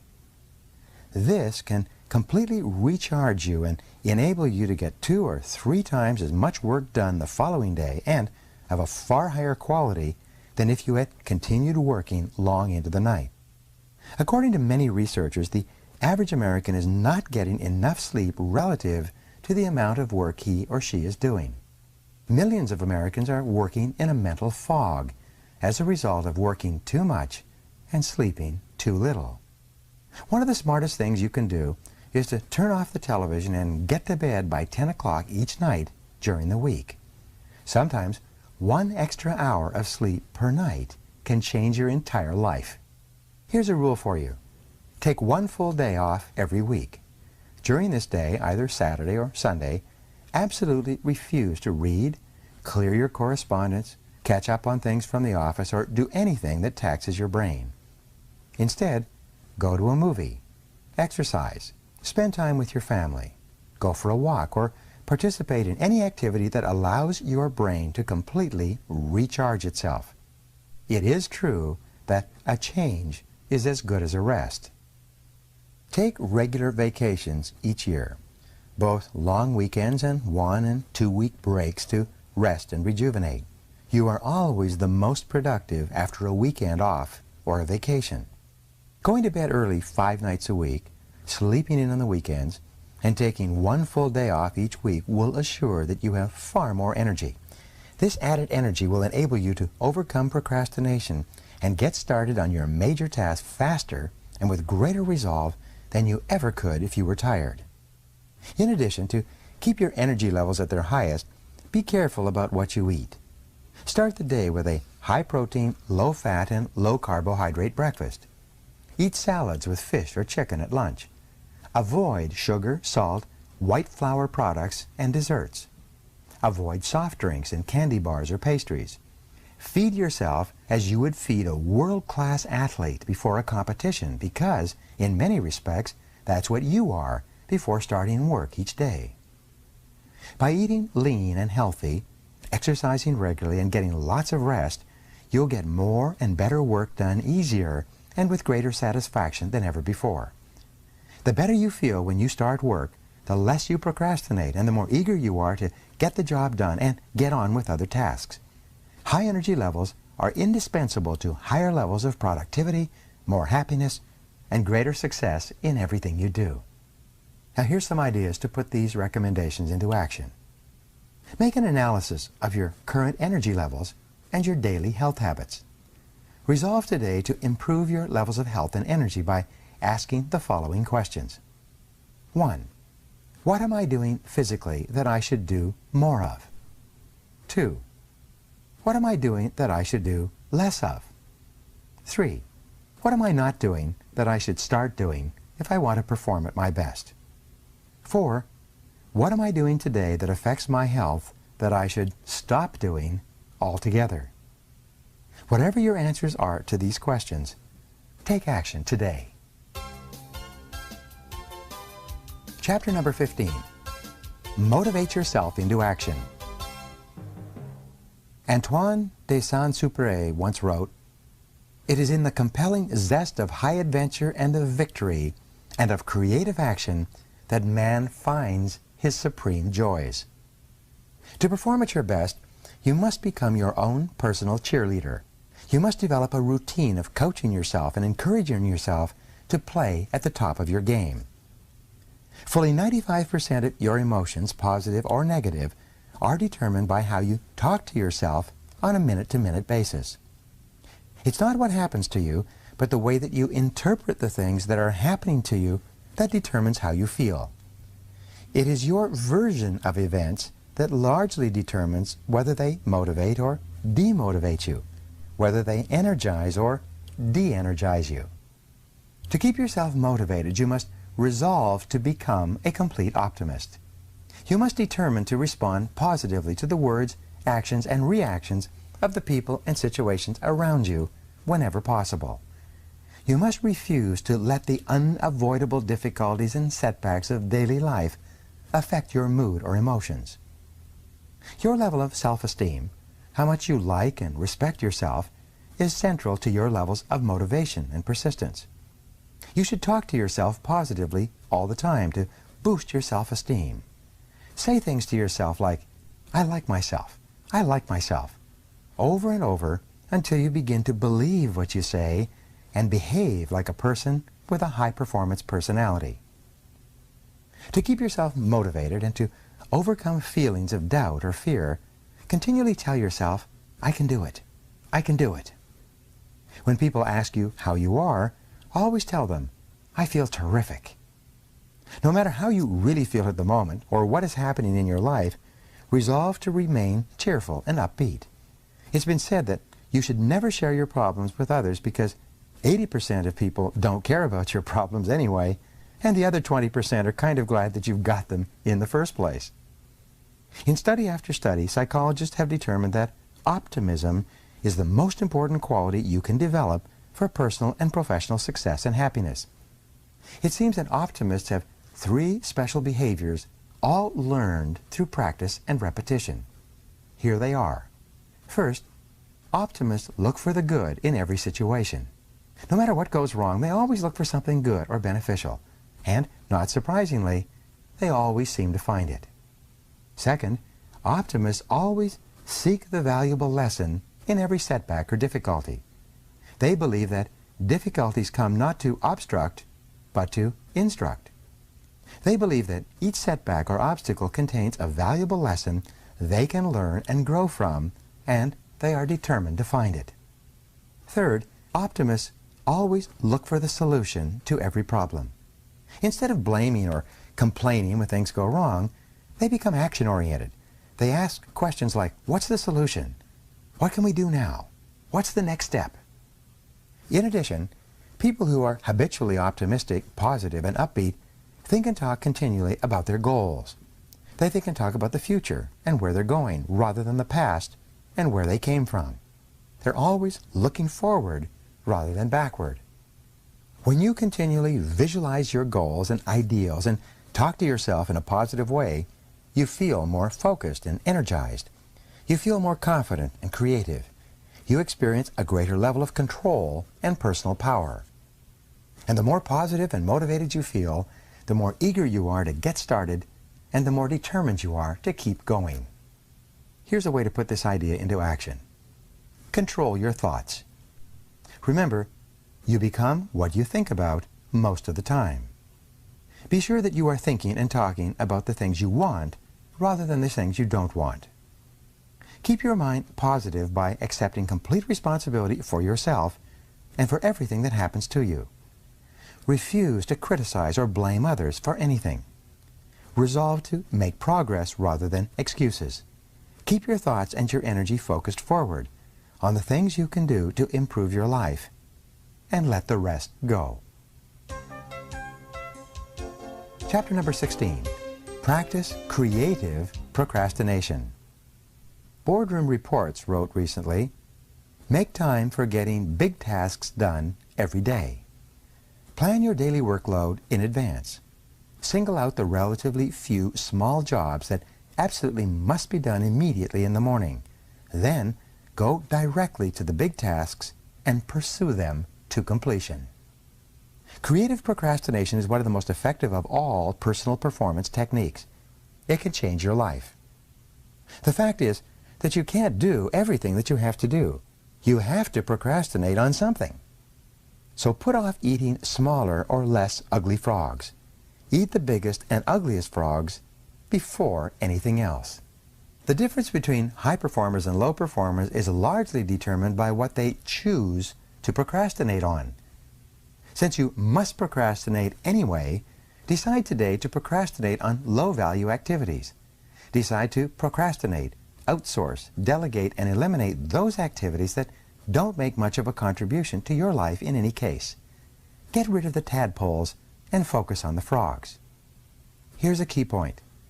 To set proper priorities, you must set posteriorities as well.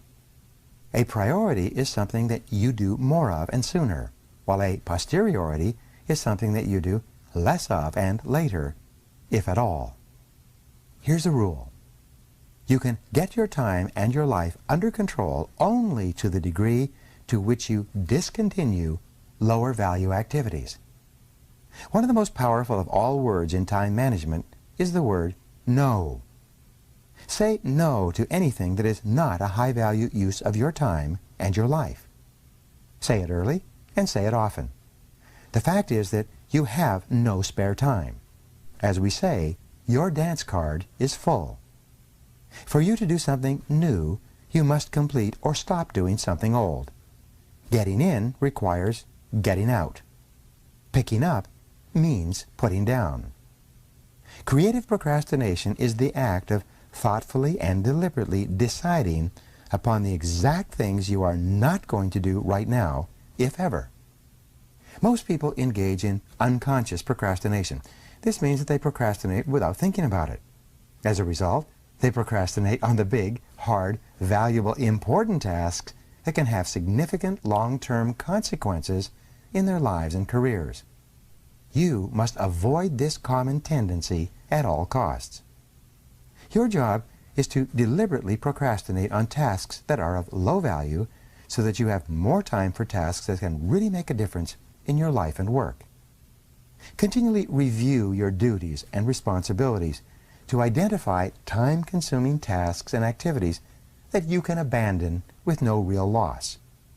This is an ongoing responsibility for you that never ends. For example, a friend of mine, when he was single, was an avid golfer. He liked to golf 3 or 4 times a week, 3 to 4 hours each time. Over a period of years, however, he started a business, got married, had 2 children. But he still played golf 3 or 4 times a week until he finally realized that his time on the golf course was causing him enormous stress at home and at the office. It was only by abandoning most of his golf games that he could get his life back under control. Review your activities outside the office to decide which ones are not important.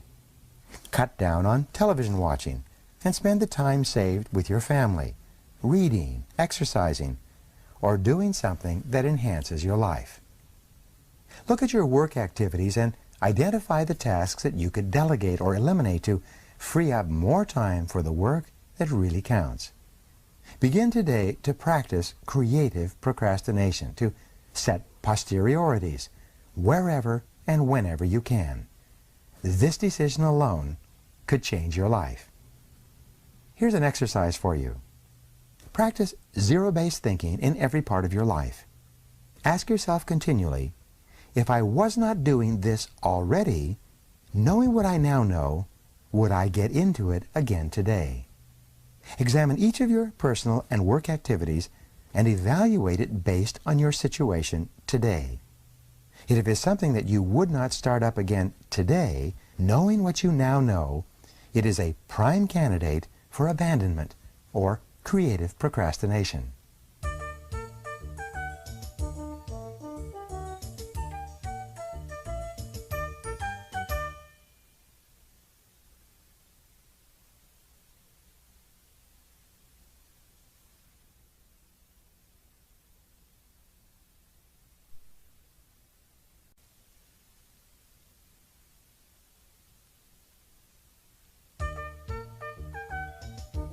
Chapter 17. Do the most difficult task first. Sir Thomas Fowell Buxton once wrote, "The longer I live, the more I am certain that the great difference between men, between the feeble and the powerful, between the great and the insignificant, is energy, invincible determination, a purpose once fixed, and then death or victory." One of the best techniques for overcoming procrastination and getting more things done faster is for you to start work by doing your most difficult task first. This is truly eating your frog, and it is one of the hardest and yet one of the most important of all personal management skills. You develop this habit by following these steps. At the end of your workday or on the weekend, make a list of everything you have to do the next day. Review this list using the ABCDE method combined with the 80-20 rule. Next, select your A1 most important task, the job that has the most serious potential consequences if you get it done or leave it undone. Then, assemble everything you need to start and finish this job and lay it out, ready for you to start work in the morning. Clear your workspace completely so that you have this one most important task like a big frog sitting on your desk waiting for you in the morning. Then discipline yourself to get up, get ready, and then walk in, sit down, and start on your most difficult task without interruptions before you do anything else. Do this every day for 21 days until it becomes a habit.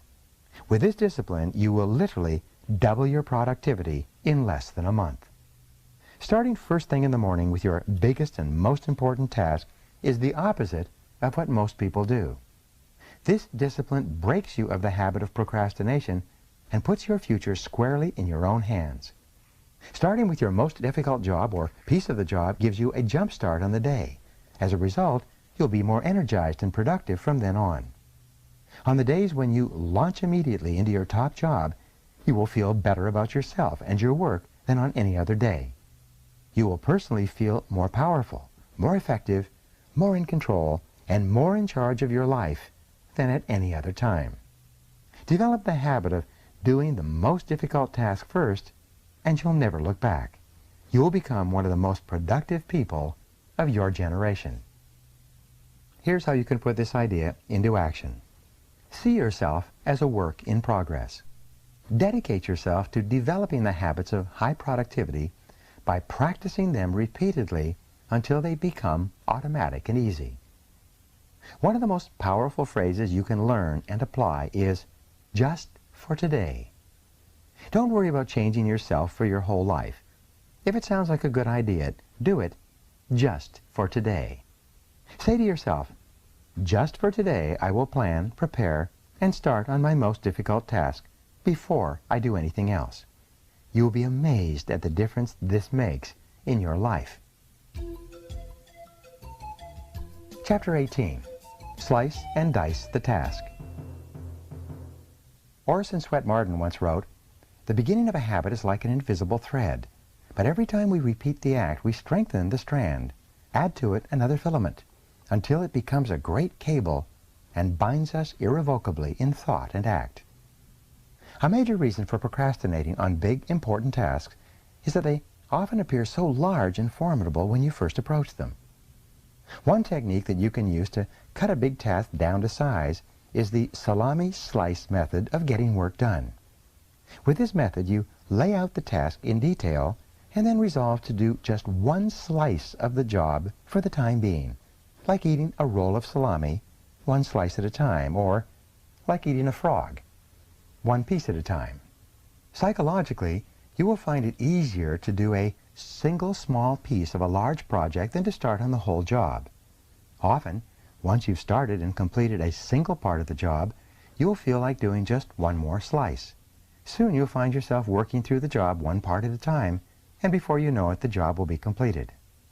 An important point to remember is that you have deep within you what is called an urge to completion, or what is often referred to as a compulsion to closure. This means that you actually feel happier and more powerful when you start and complete a task of any kind. You satisfy a deep subconscious need to bring finality to a job or project. This sense of completion or closure motivates you to start the next task or project and then to persist toward final completion. This act of completion triggers the release of endorphins in your brain that was mentioned earlier. And the bigger the task you start and complete, the better and more elated you feel. The bigger the frog you eat, the greater the surge of personal power and energy you will experience. When you start and finish a small piece of a task, you feel motivated to start and finish another part, and then another, and so on. Each small step forward energizes you. You develop an inner drive that motivates you to carry through to completion. This completion gives you the great feeling of happiness and satisfaction that accompanies any success. Another technique you can use to get yourself going is called the Swiss cheese method of working.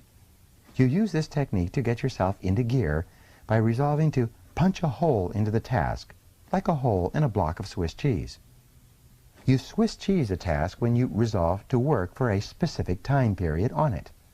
This may be as little as 5 or 10 minutes, after which you will stop and do something else. You will take just one bite of your frog and then rest or do something else. The power of this method is similar to that of the salami slice method. Once you start working, you develop a sense of forward momentum and a feeling of accomplishment. You become energized and excited. You feel internally motivated and propelled to keep going until the task is complete.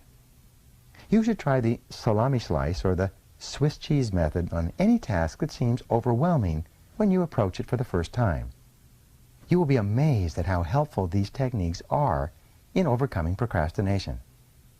I have several friends who have become best-selling authors by simply resolving to write one page or even one paragraph per day until the book was completed. And you can do the same. Now, put these techniques into action immediately. Take a large, complex, multitask job that you've been putting off and either salami slice or Swiss cheese it to get it started. A common quality of successful, happy people is that they are action-oriented. When they hear a good idea, they take action on it immediately to see if it can help them. Don't delay. Try it today. Chapter 19. create large chunks of time. Needle Cabine once wrote, "Nothing can add more power to your life than concentrating all of your energies on a limited set of targets."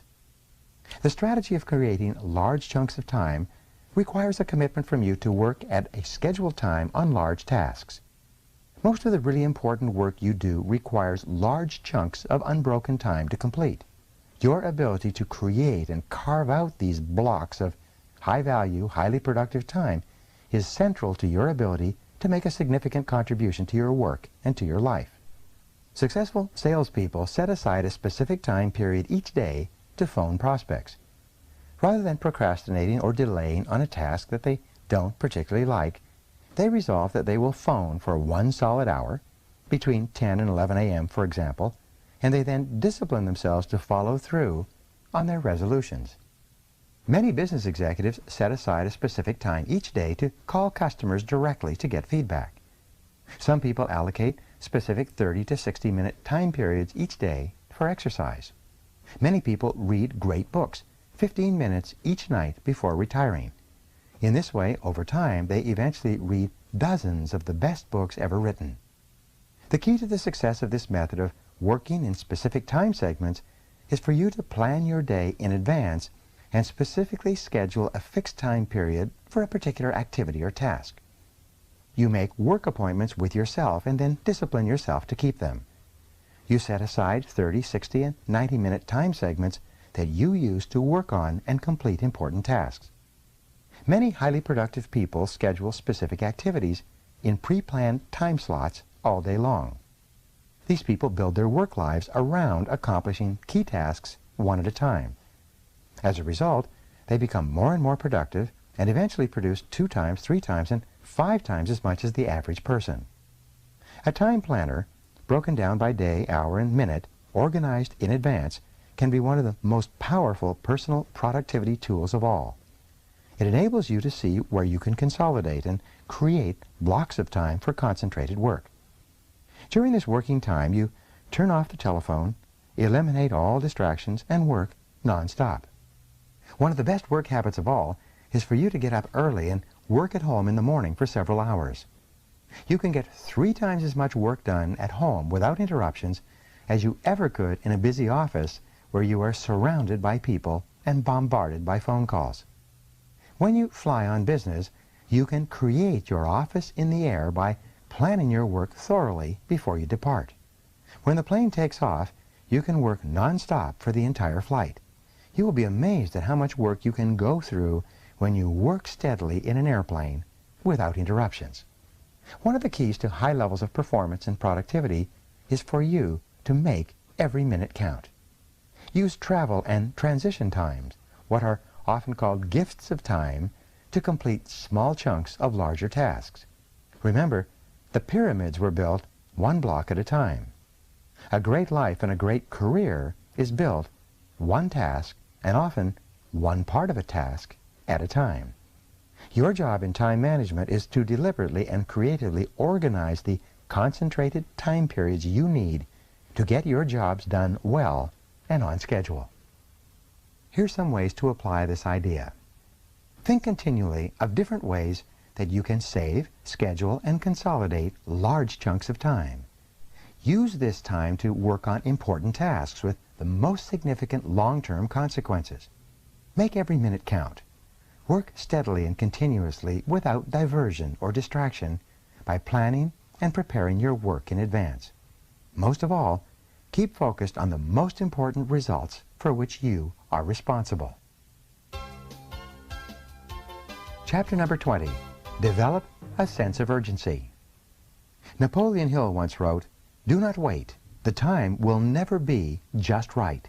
Start where you stand and work with whatever tools you may have at your command, and better tools will be found as you go along." Perhaps the most outwardly identifiable quality of a high-performing man or woman, as I mentioned earlier, is action orientation. Highly productive people take the time to think, plan, and set priorities. They then launch quickly and strongly toward their goals and objectives. They work steadily, smoothly, and continuously, and seem to go through enormous amounts of work in the same time period that the average person spends socializing, wasting time, and working on low-value activities. When you work on high-value tasks at a high and continuous level of activity, you can actually enter into an amazing mental state called flow. Almost everyone has experienced this at some time. Really successful people are those who get themselves into this state far more often than the average. In the state of flow, which is the highest human state of performance and productivity, something almost miraculous happens to your mind and emotions. You feel elated and clear. Everything you do seems effortless and accurate. You feel happy and energized. You experience a tremendous sense of calm and personal effectiveness. In the state of flow, identified and talked about over the centuries, you actually function on a higher plane of clarity, creativity, and competence. You are more sensitive and aware. Your insight and intuition function with incredible precision. You see the interconnectedness of people and circumstances around you. You often come up with brilliant ideas and insights that enable you to move ahead even more rapidly. One of the ways that you can trigger this state of flow is by developing a sense of urgency. This is an inner drive and desire to get on with a job quickly and get it done fast. This inner drive is an impatience that motivates you to get going and to keep going. A sense of urgency feels very much like racing against yourself. With this ingrained sense of urgency, you develop a bias for action. You take action rather than talking continually about what you are going to do. You focus on specific steps you can take immediately. You concentrate on the things you can do right now to get the results you want and achieve the goals you desire. A fast tempo seems to go hand in hand with all great success. Developing this tempo requires that you start moving and keep moving at a steady rate. When you become an action-oriented person, you activate what is called the momentum principle of success. This principle says that although it may take tremendous amounts of energy to overcome inertia and get going initially, it then takes far less energy to keep going. The good news is that the faster you move, the more energy you have. The faster you move, the more you get done, and the more effective you feel. The faster you move, the more experience you get, and the more you learn. The faster you move, the more competent and capable you become at your work. A sense of urgency shifts you automatically onto the fast track in your career. The faster you work, and the more you get done, the higher will be your levels of self-esteem, self-respect, and personal pride. One of the simplest and yet most powerful ways to get yourself started is to repeat the words, "Do it now, do it now, do it now," over and over to yourself. If you feel yourself slowing or becoming distracted by conversations or low-value activities, repeat to yourself the words, "Back to work, back to work, back to work," over and over. In the final analysis, nothing will help you more in your career than for you to get the reputation for being the kind of person who gets important work done quickly and well. This reputation will make you one of the most valuable and respected people in your field. Now here's how you can apply these ideas. Resolve today to develop a sense of urgency in everything you do. Select one area where you have a tendency to procrastinate and make a decision to develop the habit of fast action in that area. When you see an opportunity or a problem, take action immediately. When you're given a task or responsibility, do it quickly and report back fast. Move rapidly in every important area of your life. You will be amazed at how much better you feel and how much more you get done. Chapter 21, Single-Handle Every Task. James Allen once wrote, "And herein lies the secret of true power. Learn by constant practice how to husband your resources and concentrate them at any given moment upon a given point." Eat that frog. Every bit of planning, prioritizing, and organizing comes down to this simple concept. Your ability to select your most important task, to begin it, and then to concentrate on it single-mindedly until it is complete is the key to high levels of performance and personal productivity. Every great achievement of humankind has been preceded by a long period of hard, concentrated work until the job was done. Single-handling requires that once you begin a task, you keep working at it without diversion or distraction until the job is 100% complete. You keep urging yourself onward by repeating the words, "back to work," over and over whenever you're tempted to stop or do something else. By concentrating single-mindedly on your most important task, you can reduce the time required to complete it by 50% or more. It's been estimated that the tendency to start and stop a task, to pick it up, put it down, and come back to it, can increase the time necessary to complete the task by as much as 500%. You see, each time you return to the task, you have to familiarize yourself with where you were when you stopped and what you still have to do. You have to overcome inertia and get yourself going again. You have to develop momentum and get into a productive work rhythm. But when you prepare thoroughly and then begin, refusing to stop or turn aside until the job is done, you develop energy, enthusiasm, and motivation. You get better and more productive. You work faster and more effectively. The truth is that once you've decided on your number one task, anything else that you do other than that is a relative waste of time.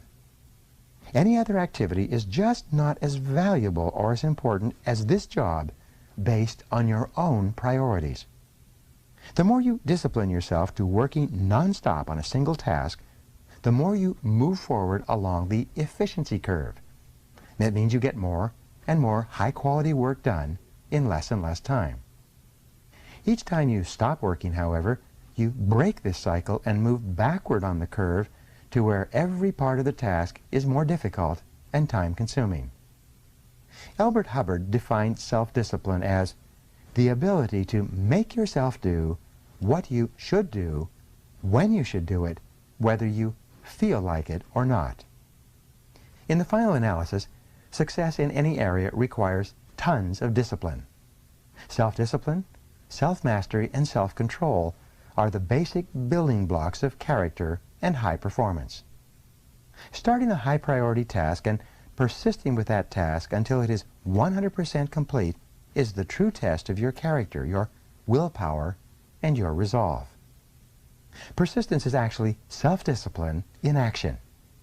The good news is that the more you discipline yourself to persist on a major task, the more you like and respect yourself, and the higher is your self-esteem. And the more you like and respect yourself, the easier it is for you to discipline yourself to persist even more. By focusing clearly on your most valuable task and concentrating single-mindedly until it is 100% complete, you actually shape and mold your own character.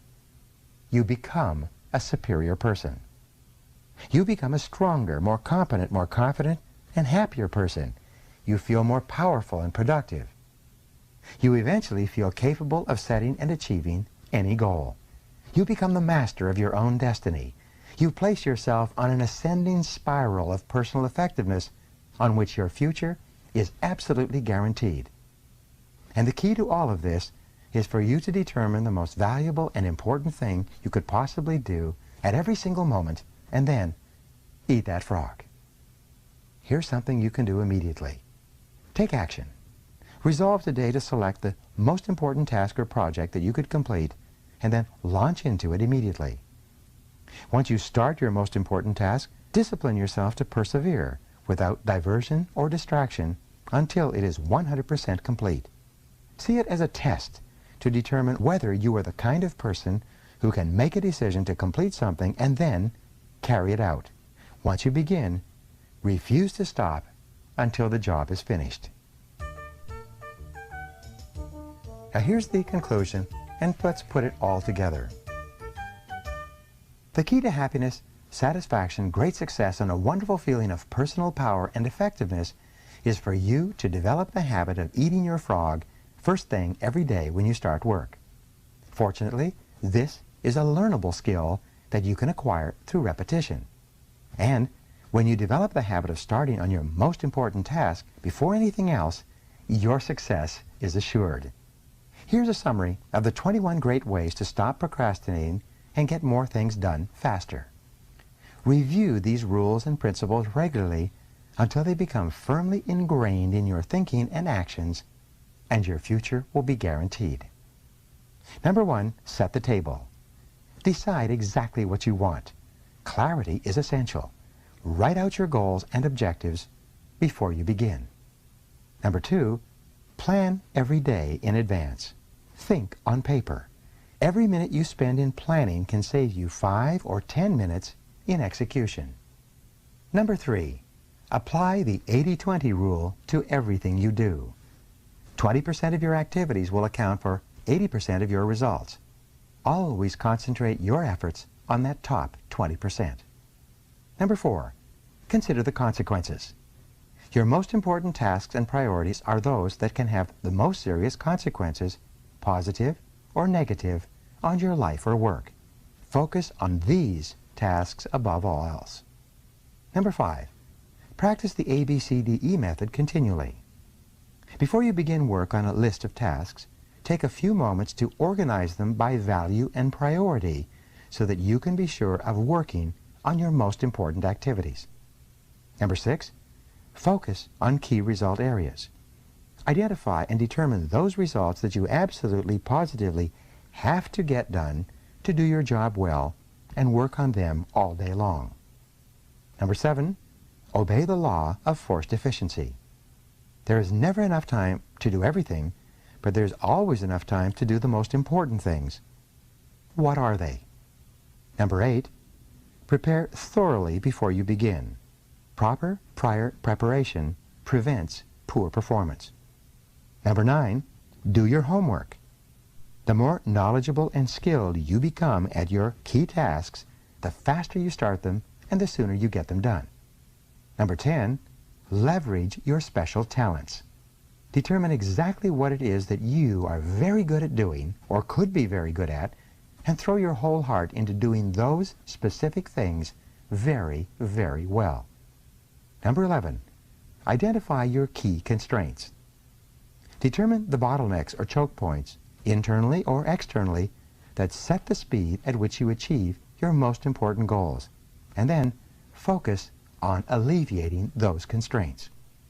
Number 12, take it one oil barrel at a time. You can accomplish the biggest and most complicated job if you just complete it one step at a time. Number 13, put the pressure on yourself. Imagine that you have to leave town for a month and work as if you had to get all your major tasks completed before you left. Number 14, maximize your personal powers. Identify your periods of highest mental and physical energy each day and structure your most important and demanding tasks around these times. Get lots of rest so you can perform at your best. Number 15, motivate yourself into action. Be your own cheerleader. Look for the good in every situation. Focus on the solution rather than the problem. Always be optimistic and constructive. Number 16, practice creative procrastination. Since you can't do everything, you must learn to deliberately put off those tasks that are of low value so that you have enough time to do the few things that really count. Number 17, do the most difficult task first. Begin each day with your most difficult task, the one task that can make the greatest contribution to yourself and your work, and resolve to stay at it until it's complete. Number 18, slice and dice the task. Break large, complex tasks down into bite-sized pieces and then just do one small part of the task to get started. Number 19, create large chunks of time. Organize your days around large blocks of time where you can concentrate for extended periods on your most important tasks. Number 20, develop a sense of urgency. Make a habit of moving fast on your key tasks. Become known as a person who does things quickly and well. And number 21, single-handle every task. Set clear priorities, start immediately on your most important task, and then work without stopping until the job is 100% complete. This is the real key to high performance and maximum personal productivity. Make a decision to practice these principles every day until they become second nature to you. With these habits of personal management as a permanent part of your personality, your future will be unlimited. Just do it. Eat that frog.